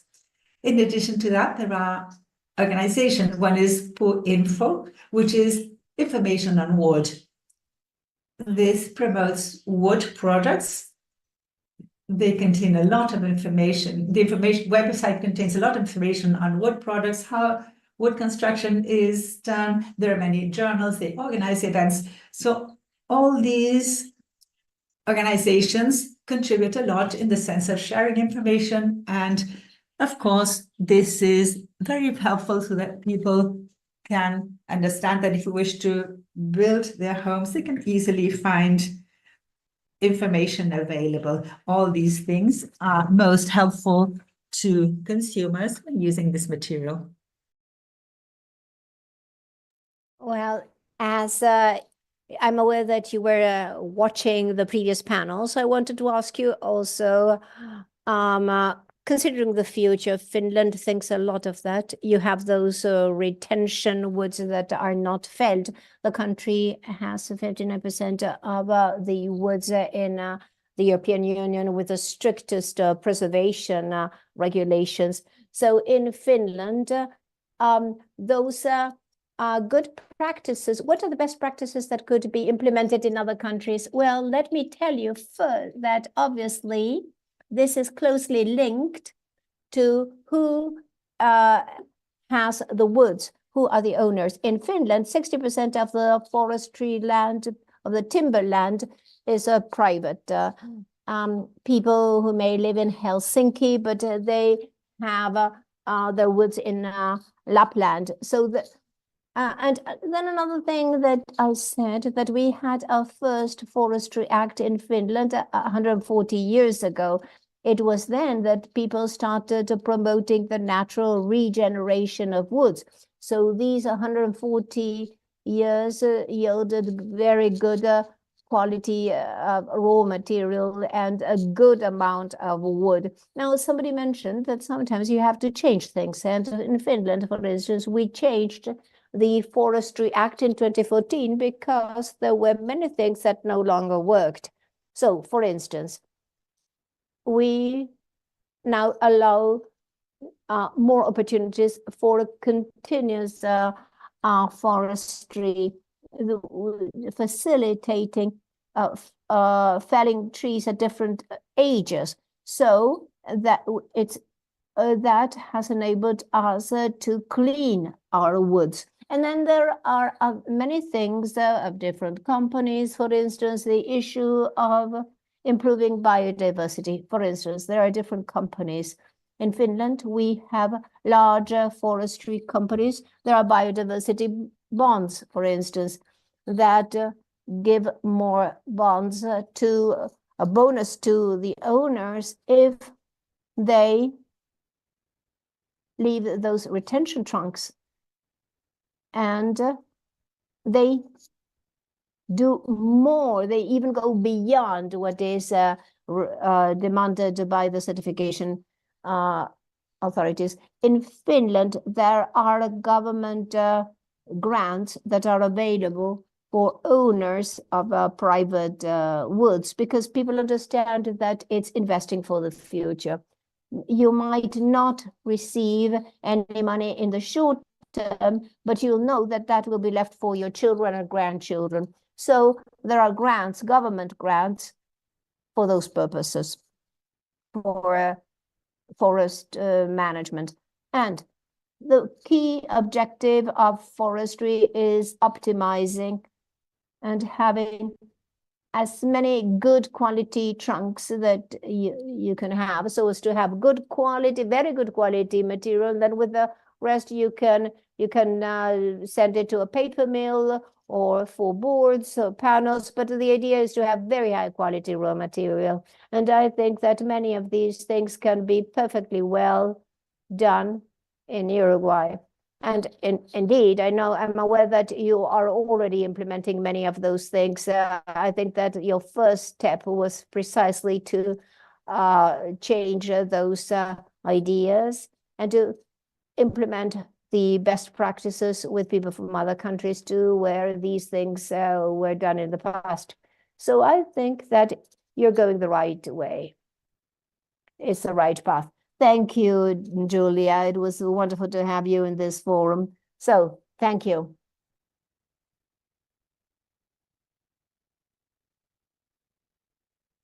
So we were just talking with Julia about the Nordic model, but now we wanted to bring you some success stories to see what people are doing here with these best practices. We have some local leaders, and Andrés Ferrés of the Barraca Paraná, then let's see, and Eliseo Cabrera, Sebastián Ugarte, architect and manager at Nyande, Carlos Macei, manager of Arboreal Mass Timber Technical Office, and Eliseo Cabrera, architect and academic coordinator of the Specialization Diploma in Sustainable Architecture at University Ort, Uruguay.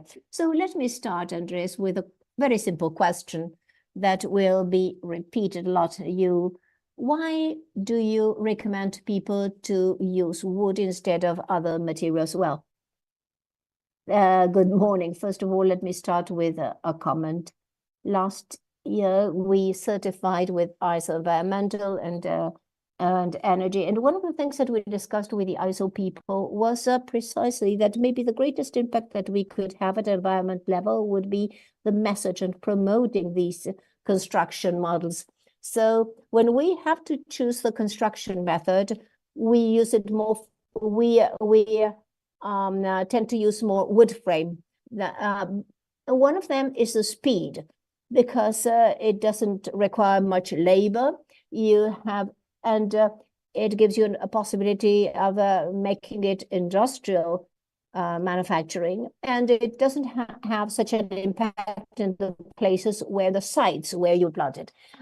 Energy efficiency is also a very good thing, because wood is an insulator, and in layers, if you use layers, these are houses that get warmed and cooled very quickly. So in the long term, that saves a lot of power.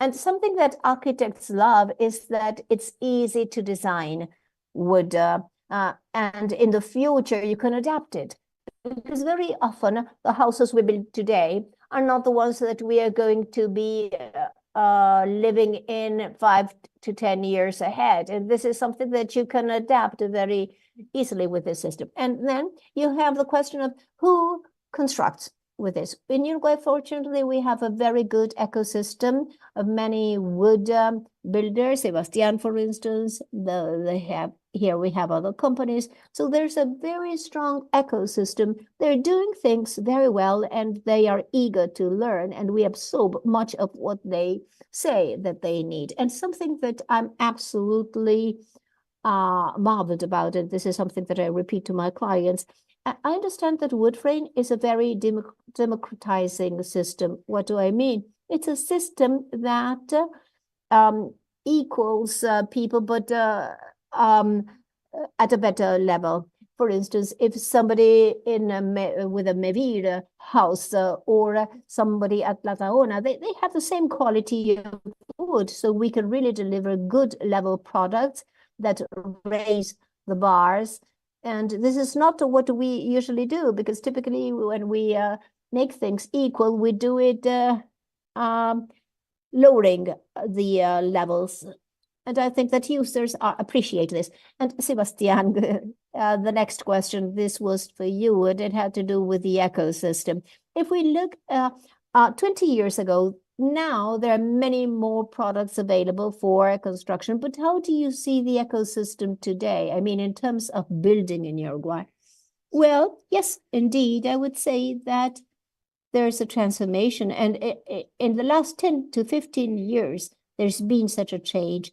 Initially, we would buy eucalyptus slabs, dried, and we would manufacture our own panels, because that was what we had available, or at least what we could have access to. And Rosario mentioned it today. And the age of the trees is of key importance. Now, if you want structural wood, and you need other things, you need to dry it. In Uruguay, we have one of the most innovative companies of eucalyptus drying. We use eucalyptus, and we learned about it because we visited other people who built using that wood earlier, because they knew other qualities. So with pine tree and eucalyptus, the two are excellent alternatives for wood construction, and it's available. We no longer saw it. It's difficult to think that a build constructor needs to start from scratch, felling the woods. We just we have the wood available. It's a structural grade that makes it fit for architecture. Of course, we continue to manufacture some of our components, but most of the wood is sized and dried, and it's fit for purpose. But in Uruguay, we have we have 3 plants for the making of the wood fit for construction, and it is now we have wood. We have, for instance, mass timber. We have the material that we need for high rises and tall wood buildings. So the system has what we need. Then we need more things. In Uruguay, we built since the time of the Spanish settlers, we used wood, but not so much, because we come from Italy, from Spain, and we have lost some of the skills to build using wood. And so now this is one of the sectors that needs more innovation. And so we are going through a time when we face many opportunities. Now, the problem is of tradition is it's like culture. It's difficult to move forward fast, because we need a lot of training, exchanging experiences, but we need to do things. The only way we can generate tradition is by building and making mistakes. Not too many mistakes, but we need to do things. And in a way, our project has always been inspired on doing experience. Carlos, good morning. Well, we know that there are still many things that we need. Now, let me ask you whether you are aware of any cultural shifts that we need for wood construction, and if you see and if you are witnessing any changes in the market. Good morning. Well, first of all, let me tell you that personally, what I see is that at a global level, there's a tendency to press the gas pedal in this area, basically as a way of fighting against climate change. So many countries are trying to shift construction models, and now using technologies, for instance, new products, COT. It's not that they are new products, but people are using them increasingly more and more, because you can build large constructions. Now, this people are moving faster in that regard, and we, in a way, we are also doing that in Uruguay. Now, no matter how much we wanted to copy things, and this is closely related to what Sebastian was just saying, although we have a possibility of building, we don't have the product, it's very difficult to do that. I used to teach at the School of Engineering, and I started as Vanessa. When we started, there was nothing there. There were no standards, no regulations, absolutely nothing. So no matter how willing we were to build with wood, it would be impossible. We would have to import the products, and it would be a very expensive construction model. So now we have certified products. That's very important. As a civil engineer, I'm not going to use a product if I'm not familiar with its properties.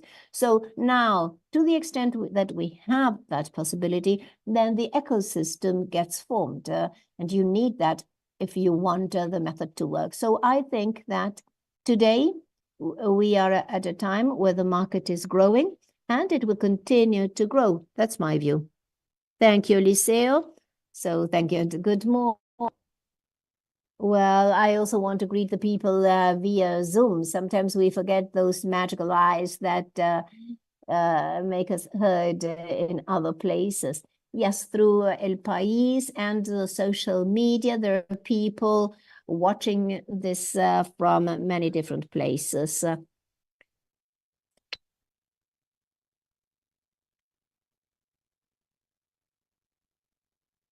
Many people talked about the human resources and the fact that they need to be well trained. How can you contribute academically for this ecosystem, this transformation?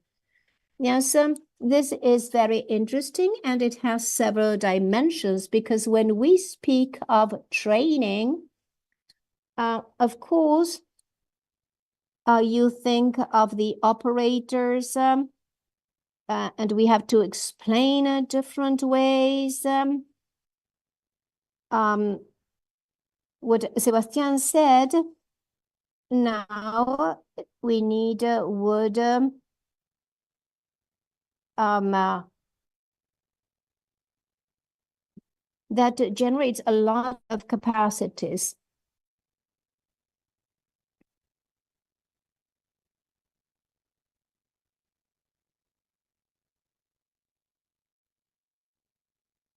In the case of mass timber, what people at Arboreal are doing, this also requires specialized personnel. It is also important to view this from the standpoint of design, the dimension of those who carry out architecture projects. It is important, in my opinion, to highlight that we are in the wood edition of this program. In the context of sustainability, the professionals, the architects that work in the construction industry in Latin America are responsible for 35% of energy consumption. This is energy consumption, it's not the carbon footprint. So the traditional techniques that cross horizontally throughout the world, we have concrete, which has lots and lots of standards, according to the literature, are responsible of 8 to 14 of greenhouse gas emissions from the production of the material itself. And this might sound odd, but cement is dug out of the rock. You have this powder, it is mixed together with clay in a kiln, 2000 degrees Celsius. So the energy consumption is enormous, and this is something that is heavy and then has to be transported. The same happens with steel. Steel is a mineral, and mechanical transformation of wood otherwise has a much smaller impact in terms of energy for producing this material. So if we don't have professionals who are aware of these properties of wood in the context of sustainability, sustainability is not only about building with wood. Wood is a fundamental element in the sustainable construction industry, but we need to have experts who have to be trained. They don't have to have any doubts, particularly when we live in times where we think everything is green. You go to the movies and it's green. You go to buy a cereal bar and you check whether it's sustainable or not. So there's something that is called greenwashing, namely how to take advantage of what the society, how the society views these things. They are then incorporated into every scope of our lives. So the academia has the role of training and providing capacity building to our excellent professionals and experts at the University ORT. We are in the first edition of specialization in sustainable architecture. Some of the graduates are here, Paulo Vieites, for example, the architect. So somehow we are incorporating wood as a very important subject in the specialization. There's a specific topic on sustainable materials and construction options. 80% of the training in that course is on wood, all the systems, all the tests, and so on. This in addition to estimating the carbon footprint and the climate design together with renewable energies. These will bring us closer to a more sustainable future. So to sum up, the role of the academia from the standpoint of how we view this from the School of Architecture at the Ort University is to propose training in this field with a strong focus on wood, but in the context of sustainability, wood as a tool for sustainability. And in addition to that, we have the dimension of capacity building of the personnel. If you have a good project, but you don't have anyone to implement your project, then you cannot carry it out. Arborial is well aware of this. They provide capacity building to people so that they can use their construction systems. In addition to that, we have the Technical University with projects that include wood, because this is a very interesting ecosystem. And the last point, I think that this has to do with certification. This is sustainable. I can declare that I am sustainable.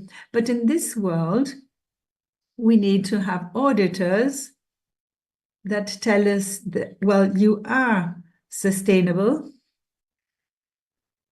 And this is strongly rooted in the academia because certifications are the result of research and investigation and all the investment carried out in that area. Today, we have a lot of stamps and seals. For example, show me the money. So if a project has been structurally designed with wood, if it has bioclimate elements and also incorporates elements to fight against climate change, then banks might be lending money for certified projects compared to those not certified. This money is not lent by the banks. You have trusts, funds, and you have other organizations, and they give this money to the banks so the banks can then lend it to the end users. The academia plays a fundamental role on all these topics.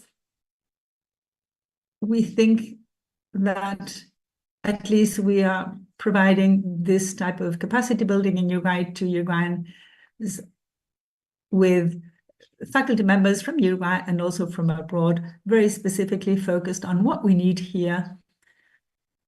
So that is what we think would be the contribution from the academia. I'm sorry, I got carried away. I don't have a timer. I'm so sorry. So we do have a few more minutes. So let me go back to the topic of market. Andres,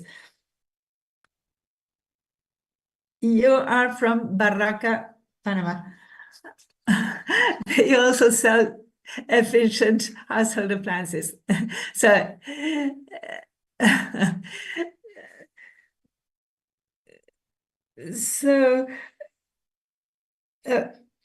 I wanted to ask you what was the process like of providing comprehensive projects. Let me tell you about the projects and the challenges we face.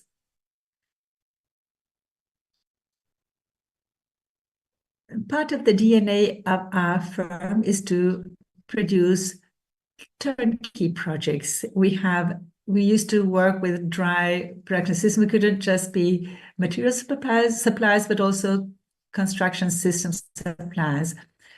Now, considering the developments that were taking place in our country, we now figured out a solution to a very important part, which is the basis of the structure, so that we can then proceed to plan and cater for the needs of any types of housing options. We have local suppliers that allow us to grow in that sense. Nevertheless, we had to work intensively with the constructors so that they would tell us what they needed. We started to better understand that they needed to have elements for insulation and connecting elements. We established partnerships with important enterprises in order to provide complete systems. So nowadays, we can say that this involved a lot of learning. Our market is a small market, although we have to think that this will continue to grow at the pace it is growing right now, or even at a faster rate. So how can we continue incorporating new and innovative products in such a small market? Well, we have to continue working with professionals, with architects and constructors to see what they need when designing, what they need when starting to work on the construction sites, to see how we can incorporate this into our product portfolio. I think the challenges we have ahead are precisely these. We have to have more and more professionals that work with wood, particularly adapting traditional forms of construction to projects that use wood. We have to continue providing capacity building to people. You mentioned about the technical university, and even the companies organize many workshops and courses. All this is input that will contribute to the growth of the market. We all have to learn, we all have to listen. We need to listen much more than speak. But we do have the foundations, we have the wood, we have connectors, we have labor, which is also very important. Do you have a wooden house? Yes, I do.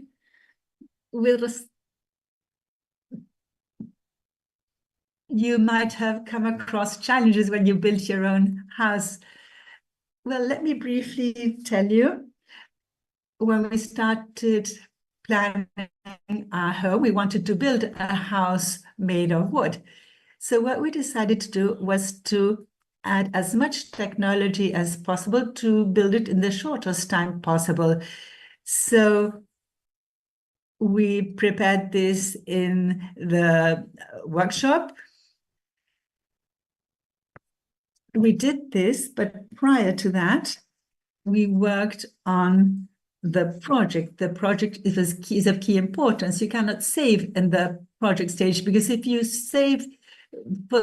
wish to save during the project stage, you might suffer afterwards. So we worked very intensively on the project. On October the 5th, we had prepared the foundations, and within a month and a half, we managed to build. This is a success story in terms of timing. And at the level of users, it's amazing. As user experience, it's a very wonderful home. You can also use wood for industrialized homes. This is what Andres also mentioned, the speed of construction, improving the efficiency. So I wanted to tell you more about this example. Could you give us an example? This is strongly related to what Marcia was telling us about the roadmap.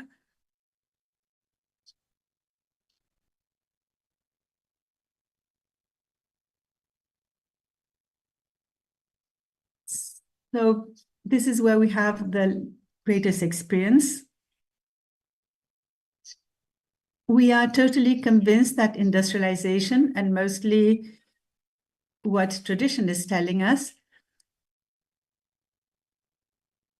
is really a trend we have in the world. Industrialization has a lot to contribute to sustainable construction, environmentally speaking, culturally speaking, and also economically. If you don't, you cannot have social housing unless you have the economic factor.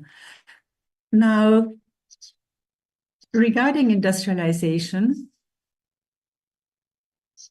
this is not only about serial production. This is also about working in environments where we can be more precise, where we produce less waste, and where we can optimize the processes, less transport, less accidents, greater incorporation of young workers, digitalization, more women workers. So industrialization is not that version of industrialization that we used to go along. Now, regarding your question, in Chuy, we built 15 homes. We're going to build 230 homes in the Mervir project. We inaugurated the ones in Chuy already. And these were built in half the time with the same amount of people. In the Mervir project, we work with the labor provided by the future homeowners. This system also provides opportunities to incorporating people into the work and to participate in tasks other than those involved in traditional construction systems. So these systems also have that added benefit. In other words, we like to speak about social construction of homes in the sense that this always provides adding value at other levels. This, for example, is capacity building, understanding more about the materials used for the construction. So when maintaining the house, people are far more trained to carry out these tasks. So we have had a lot of experience in the sense that industrializing in this sense that I was saying, and with the features I just mentioned, is not only an opportunity, but somehow this allows us to cater for many of the needs we lack as a result of the lack of tradition that was mentioned. And as to training labor, how do you see that? There's a challenge there, right? Yes. What happens with labor is that we need training. That's true. And we have repeated this once and again. The thing is that not only do we know how to, we must learn how to do things, but we have to learn how to do things efficiently, because in a way, and this is the most difficult thing, because in the end, this is what we need experience for. Today, we are with the Nordic Chamber people. A lot is being said about the dual training. And what dual training or dual education seeks is to incorporate practice and experience in training. So our project was created with arts and craft school, and that is why it already incorporates that spirit. So what we need is stimuli, we need incentives, and this is one of the things that I want to stress. We really need all this process to have a continuity. We need to dare build in large volumes and seriously, because if we do that, and in the meantime, if we train people at all levels, at the universities and the technical professional, and then the middle management, we need people to get different skills. The workers have different levels, and now our people are getting trained with just a few techniques, and they need to learn other techniques other than the hammer. Of course, they need the hammer too. Carlos, I wanted to go back. For a long time, wood was thought of as exclusively for horizontal building, for a small building. But you in Arboreal, you have different projects, and you have more for 2025. And in Médano, in El Pinar, you have a project that has a paradigm shift. Could you tell us about it? Yes. Our products, as I was telling you, basically are efficient when we speak of the large scale, when we speak of heights, construction in heights and large sizes. It is there that the product becomes more relevant.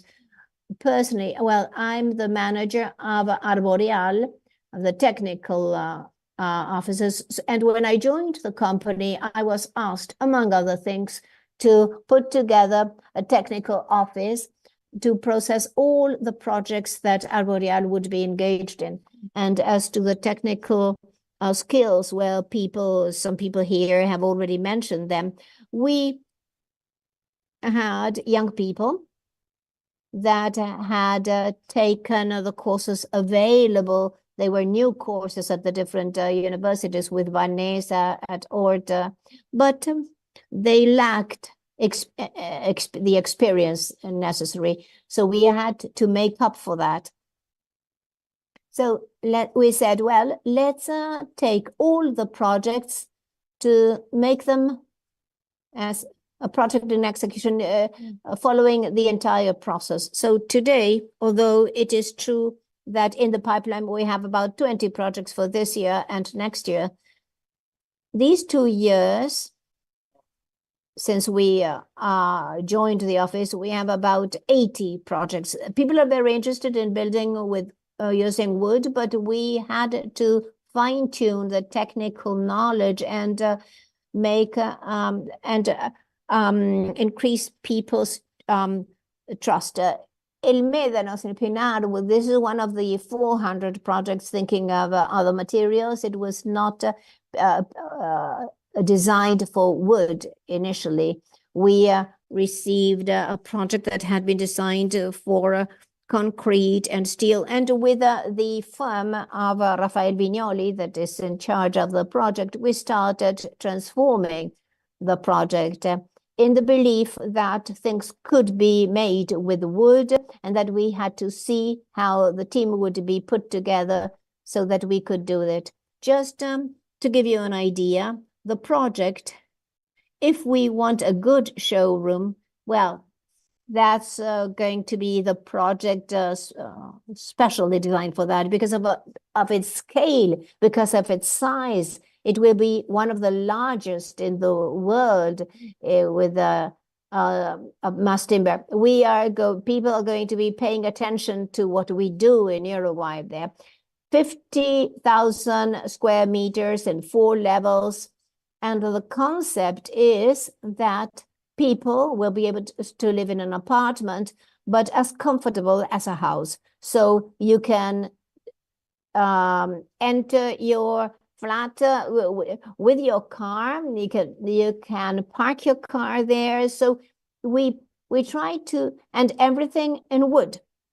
So not only are we working with with our team of Arboreal, with our technical people, but we also with engineering firms from Canada and the best firms in Uruguay, engineering firms in Uruguay, because a project in wood is not just wood. We have the concrete foundations. There are many things that you need in addition. So we have to put together the best experts in the country and from abroad so as to make sure that the technical capacity was what we needed. Well, thank you. Well, it's rather late. So now the last question for you. Well, In your diploma in sustainable architecture at Ort universities, one of the things that you state is that the people who graduate there needed to implement successful projects, successful plans. What does a project like this need to be both successful and profitable? Well, first of all, we would have to think of users. Who will use these sustainable and successful projects? In my view, there's a paradigm shift that is very important. I don't know whether you have noticed, but there are many more vegan people, many more people worried about animal welfare and those things. I'm fully convinced that this has to do with a cultural shift, the so-called the hope generation. An American call them the crystal generation. And it is true that they have some characteristics of being more sensitive to a number of challenges, and their challenges are larger in terms of, but on the other hand, they are hugely sensitive, and it was just not what happened with the past generations in terms of climate change and what all these changes imply. So users are essential, and today users are demanding more consideration to this. With Marcia and somebody else here, we were launching the program offered by the Ministry of Energy for building certification. Today, we will have buildings that will be class A, B, C, D, E, F, and D will be the normal, and sustainable wood construction will be there for sure. And you may say, well, you mentioned being economically viable. Well, I already mentioned certifications. They generate money, but we must notice that the world is changing. The generations are changing. In Europe, no more construction permits will be added if they don't generate their own energy 100%. So from the point of view of making a sustainable and successful project, technically, of course, it's possible, but the foundations, of course, the building won't fall, of course, but then the bioclimatic analysis is key if we want a sustainable building. The bioclimatic analysis, well, if you have a northern facade, if you put the windows to the west, it is the heat characteristics will be completely different. If the north doesn't generate an impact on other things, don't put it in the west, put it in the north, and then you would reduce 3 to 4% your heating expenses. So if you have a very large window and you have a lot of sun, put a tree in front of it. That is bioclimatic, or put a second skin.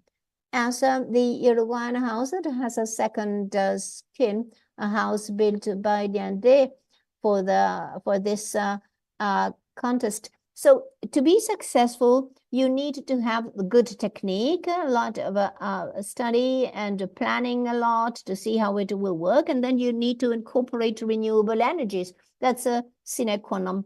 If the buildings don't generate their own energy, they will be far from sustainability. And then they have to use low impact material. We have a school in Jauregui of this American. There are other materials. Hemp is being used for heat insulation. Even wool, sheep wool is being used, and that is for the sake of sustainability, but users come first. So if we build sustainable buildings, but the users don't like it, no investors are going to invest. On the other hand, you have the regulations that demand sustainability. So it's a combo. I would say that if we want architecture to be sustainable, you have to come to Ort to learn sustainable architecture here. So, well, thank you all. Thank you for participating.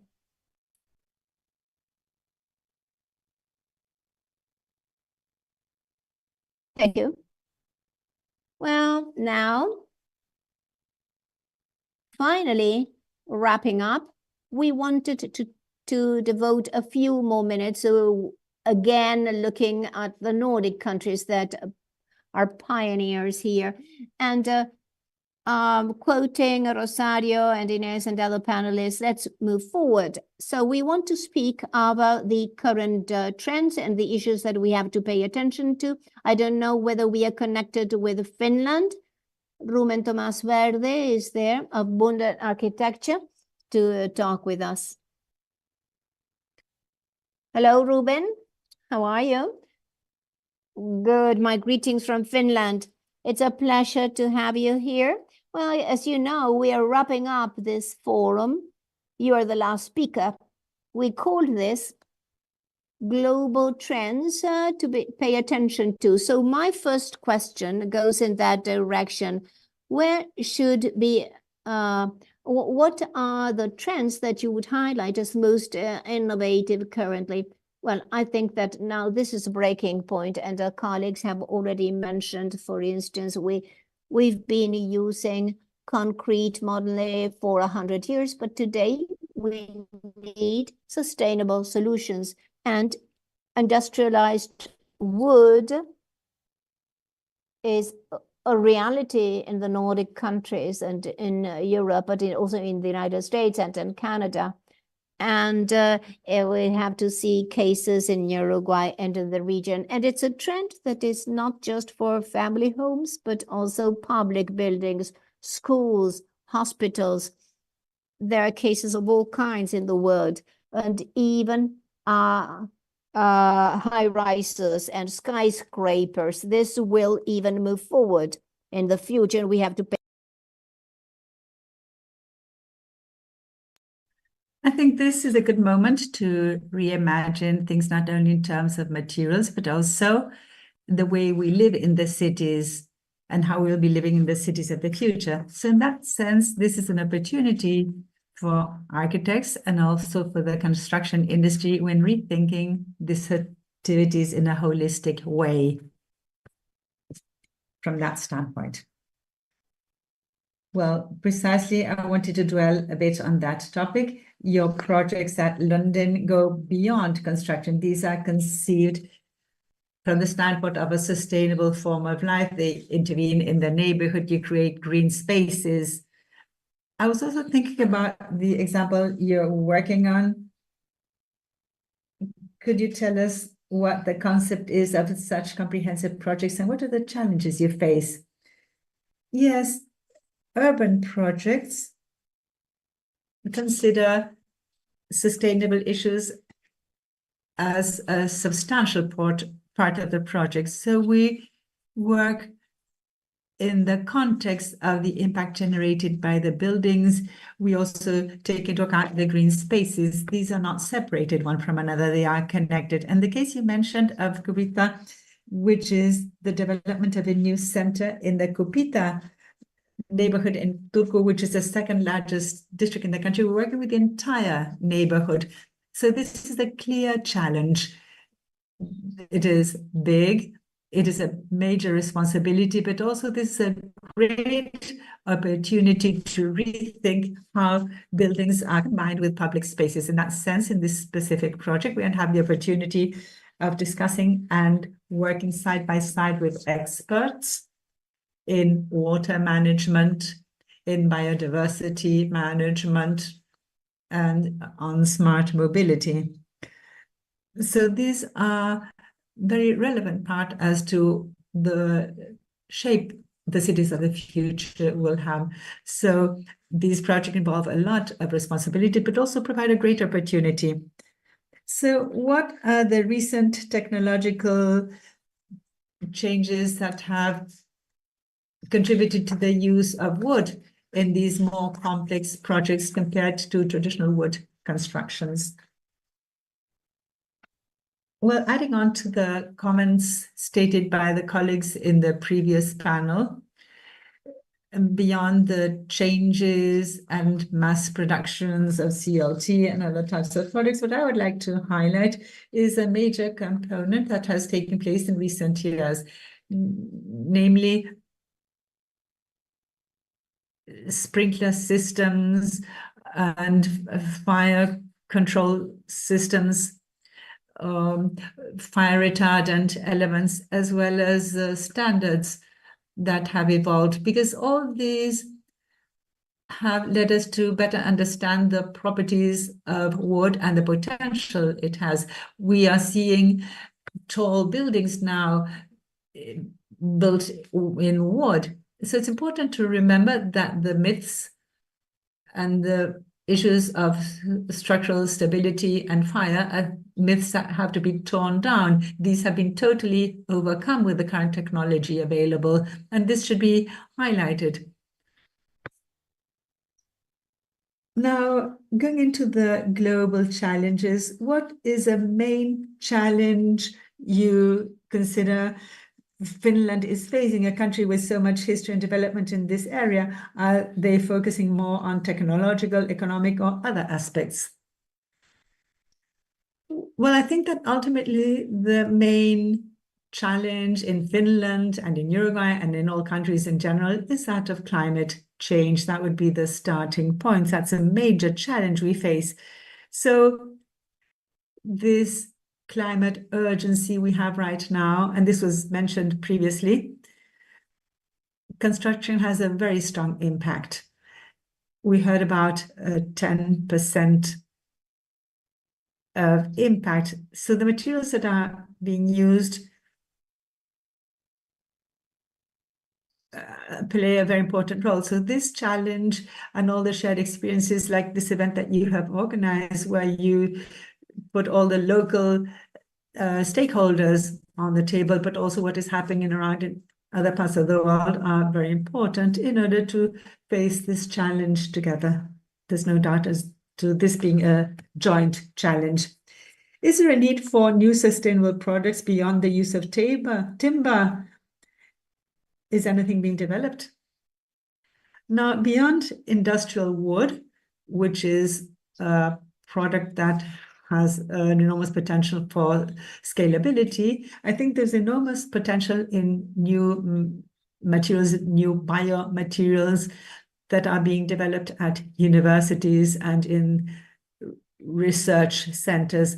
One thing is that we don't need to speak about new materials, but rather extending the life of materials and the buildings we construct. So beyond my confidence that new materials will come up that will be contributing to fighting climate change, I think it's important to mention how important the concept of renovating will be in the future, or dismantling entire structures and then reusing these materials. So these concepts should be right at the core of the discussion. Wood, in that sense, because of its inert properties and the way in which we can consider the way the different elements are combined in a construction, are things that we also have to take into account. To close, how can sustainability be thought of towards the future at city level? Or what do you think the cities of the future will be like from 40 or 50 years' time, or whatever your imagination can figure? Well, this concept of reusing materials and designing buildings, both designers and developers and also politicians, all those involved in this field, should consider nature and its cycles in the city, because ultimately these are not separate entities. So we have to figure out these holistic solutions to the problems we have. So in that sense, natural resources, climate events, water management, biodiversity, together with buildings, they all coexist. So I think this should be the way forward in the future. I cannot think visually what this would be like in the future, but I'm sure there will be a greater symbiosis of buildings that are constructed and the cities and the natural elements as a whole. So it is in that sense that this poses a complex challenge, but also quite a fascinating one.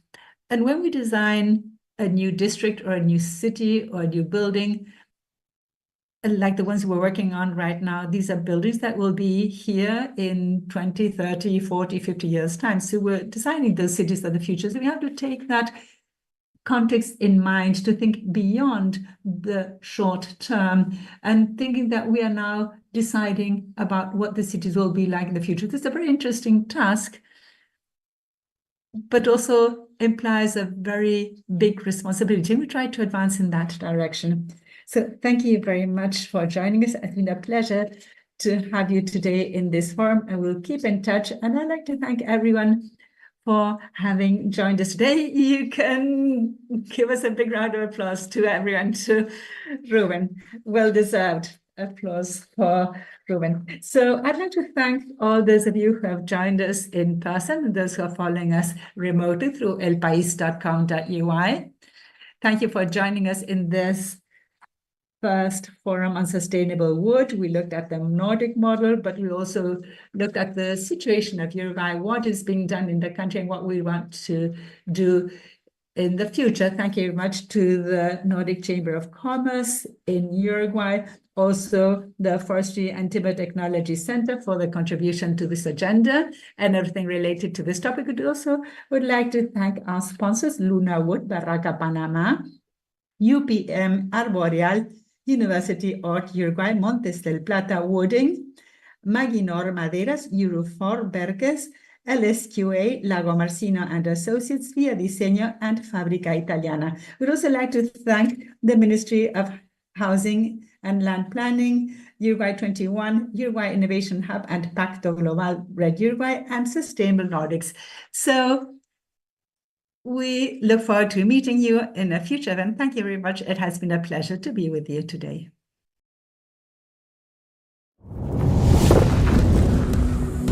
Siempre. Qué palabra, ¿no? Siempre significa todo el tiempo y en toda circunstancia, en las buenas y en las malas. Nosotros siempre estuvimos. Cuando reíste, cuando gritaste, hasta cuando lloraste de alegría, siempre estamos. Para darte información de calidad y para mejorar tu calidad de vida. Y siempre, siempre vamos a estar bien cerca, en todo lugar y a toda hora. Porque donde está la gente, siempre está el país. Suscríbete.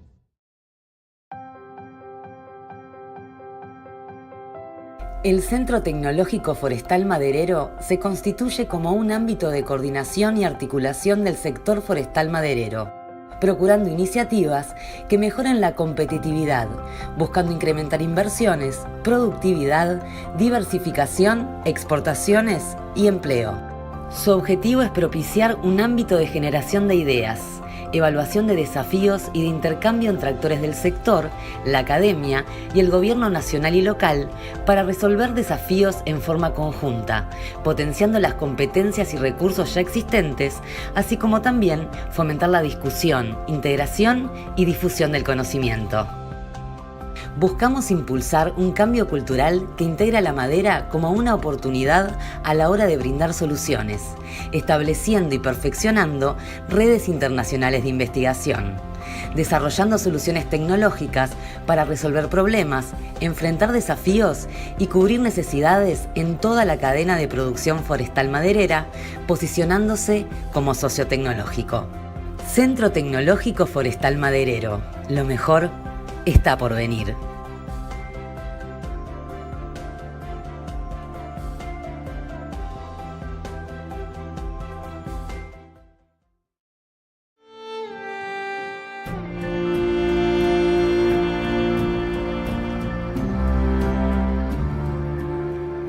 We are facing the biggest challenge ever as our planet has reached the limit of its enduring capacity.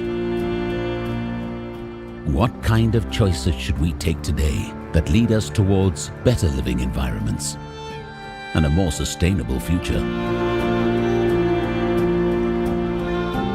Maybe we should start appreciating the gifts of nature. For Lunawood, sustainably managed Nordic forest represents endurance at its best, We have a genuine love for the forest and a passion to share that love with our high-quality thermo-wood products. Sustainability is at the heart of the thermo-wood process. By modifying our raw material, Nordic pine and spruce, with heat and steam only, makes thermo-wood a durable, stable, chemical-free and naturally beautiful alternative for tropical hardwood on decorative surfaces in all climates.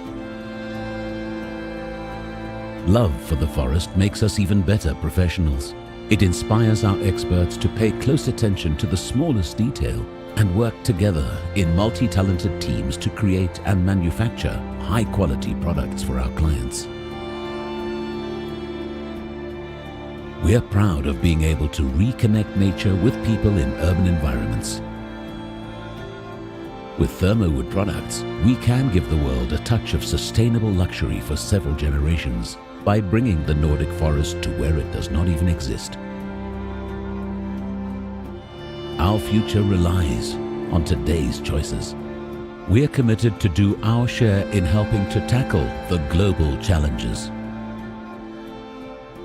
How are you planning to accelerate the change for the better?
En Arboreal, somos la única planta de Uruguay especializada en mass timber, una de las más grandes de Sudamérica, y el aserradero de pino de mayor volumen del país. Nuestra integración vertical nos permite ofrecer una amplia gama de productos, desde madera cerrada, hasta productos de ingeniería de madera, como CLT y GLT, diseñados específicamente para cada proyecto constructivo y respaldados por un equipo técnico altamente especializado. Con la bioeconomía como bandera, nos comprometemos a liderar y guiar a la industria de la construcción hacia una transición verde y avanzando en la descarbonización. Arboreal, reconstruyendo el futuro con más timber. Cuando abrís las puertas de Ort, abrís un universo de puertas que se abren. Abrís las puertas a nuevos espacios. Abrís las puertas a avanzar. Abrís las puertas al cambio. A la excelencia. Al intercambio. Abrís las puertas al mundo. Abrís las puertas a la creatividad. Al trabajo en equipo. A la tecnología. Abrís las puertas a la innovación. Abrís las puertas a nuevas emociones. Abrís las puertas al futuro. Universidad Ort Uruguay.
Made in Uruguay innovates, surprises, and advances.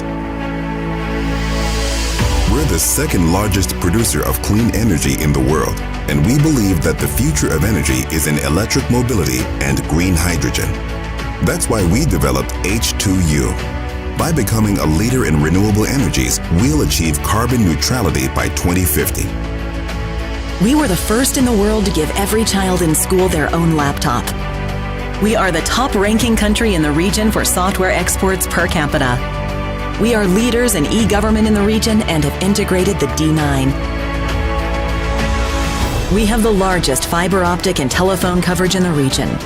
We are advancing in 5G and in sustainable production, as well as low-emission technologies in order to develop the circular economy and Industry 4.0.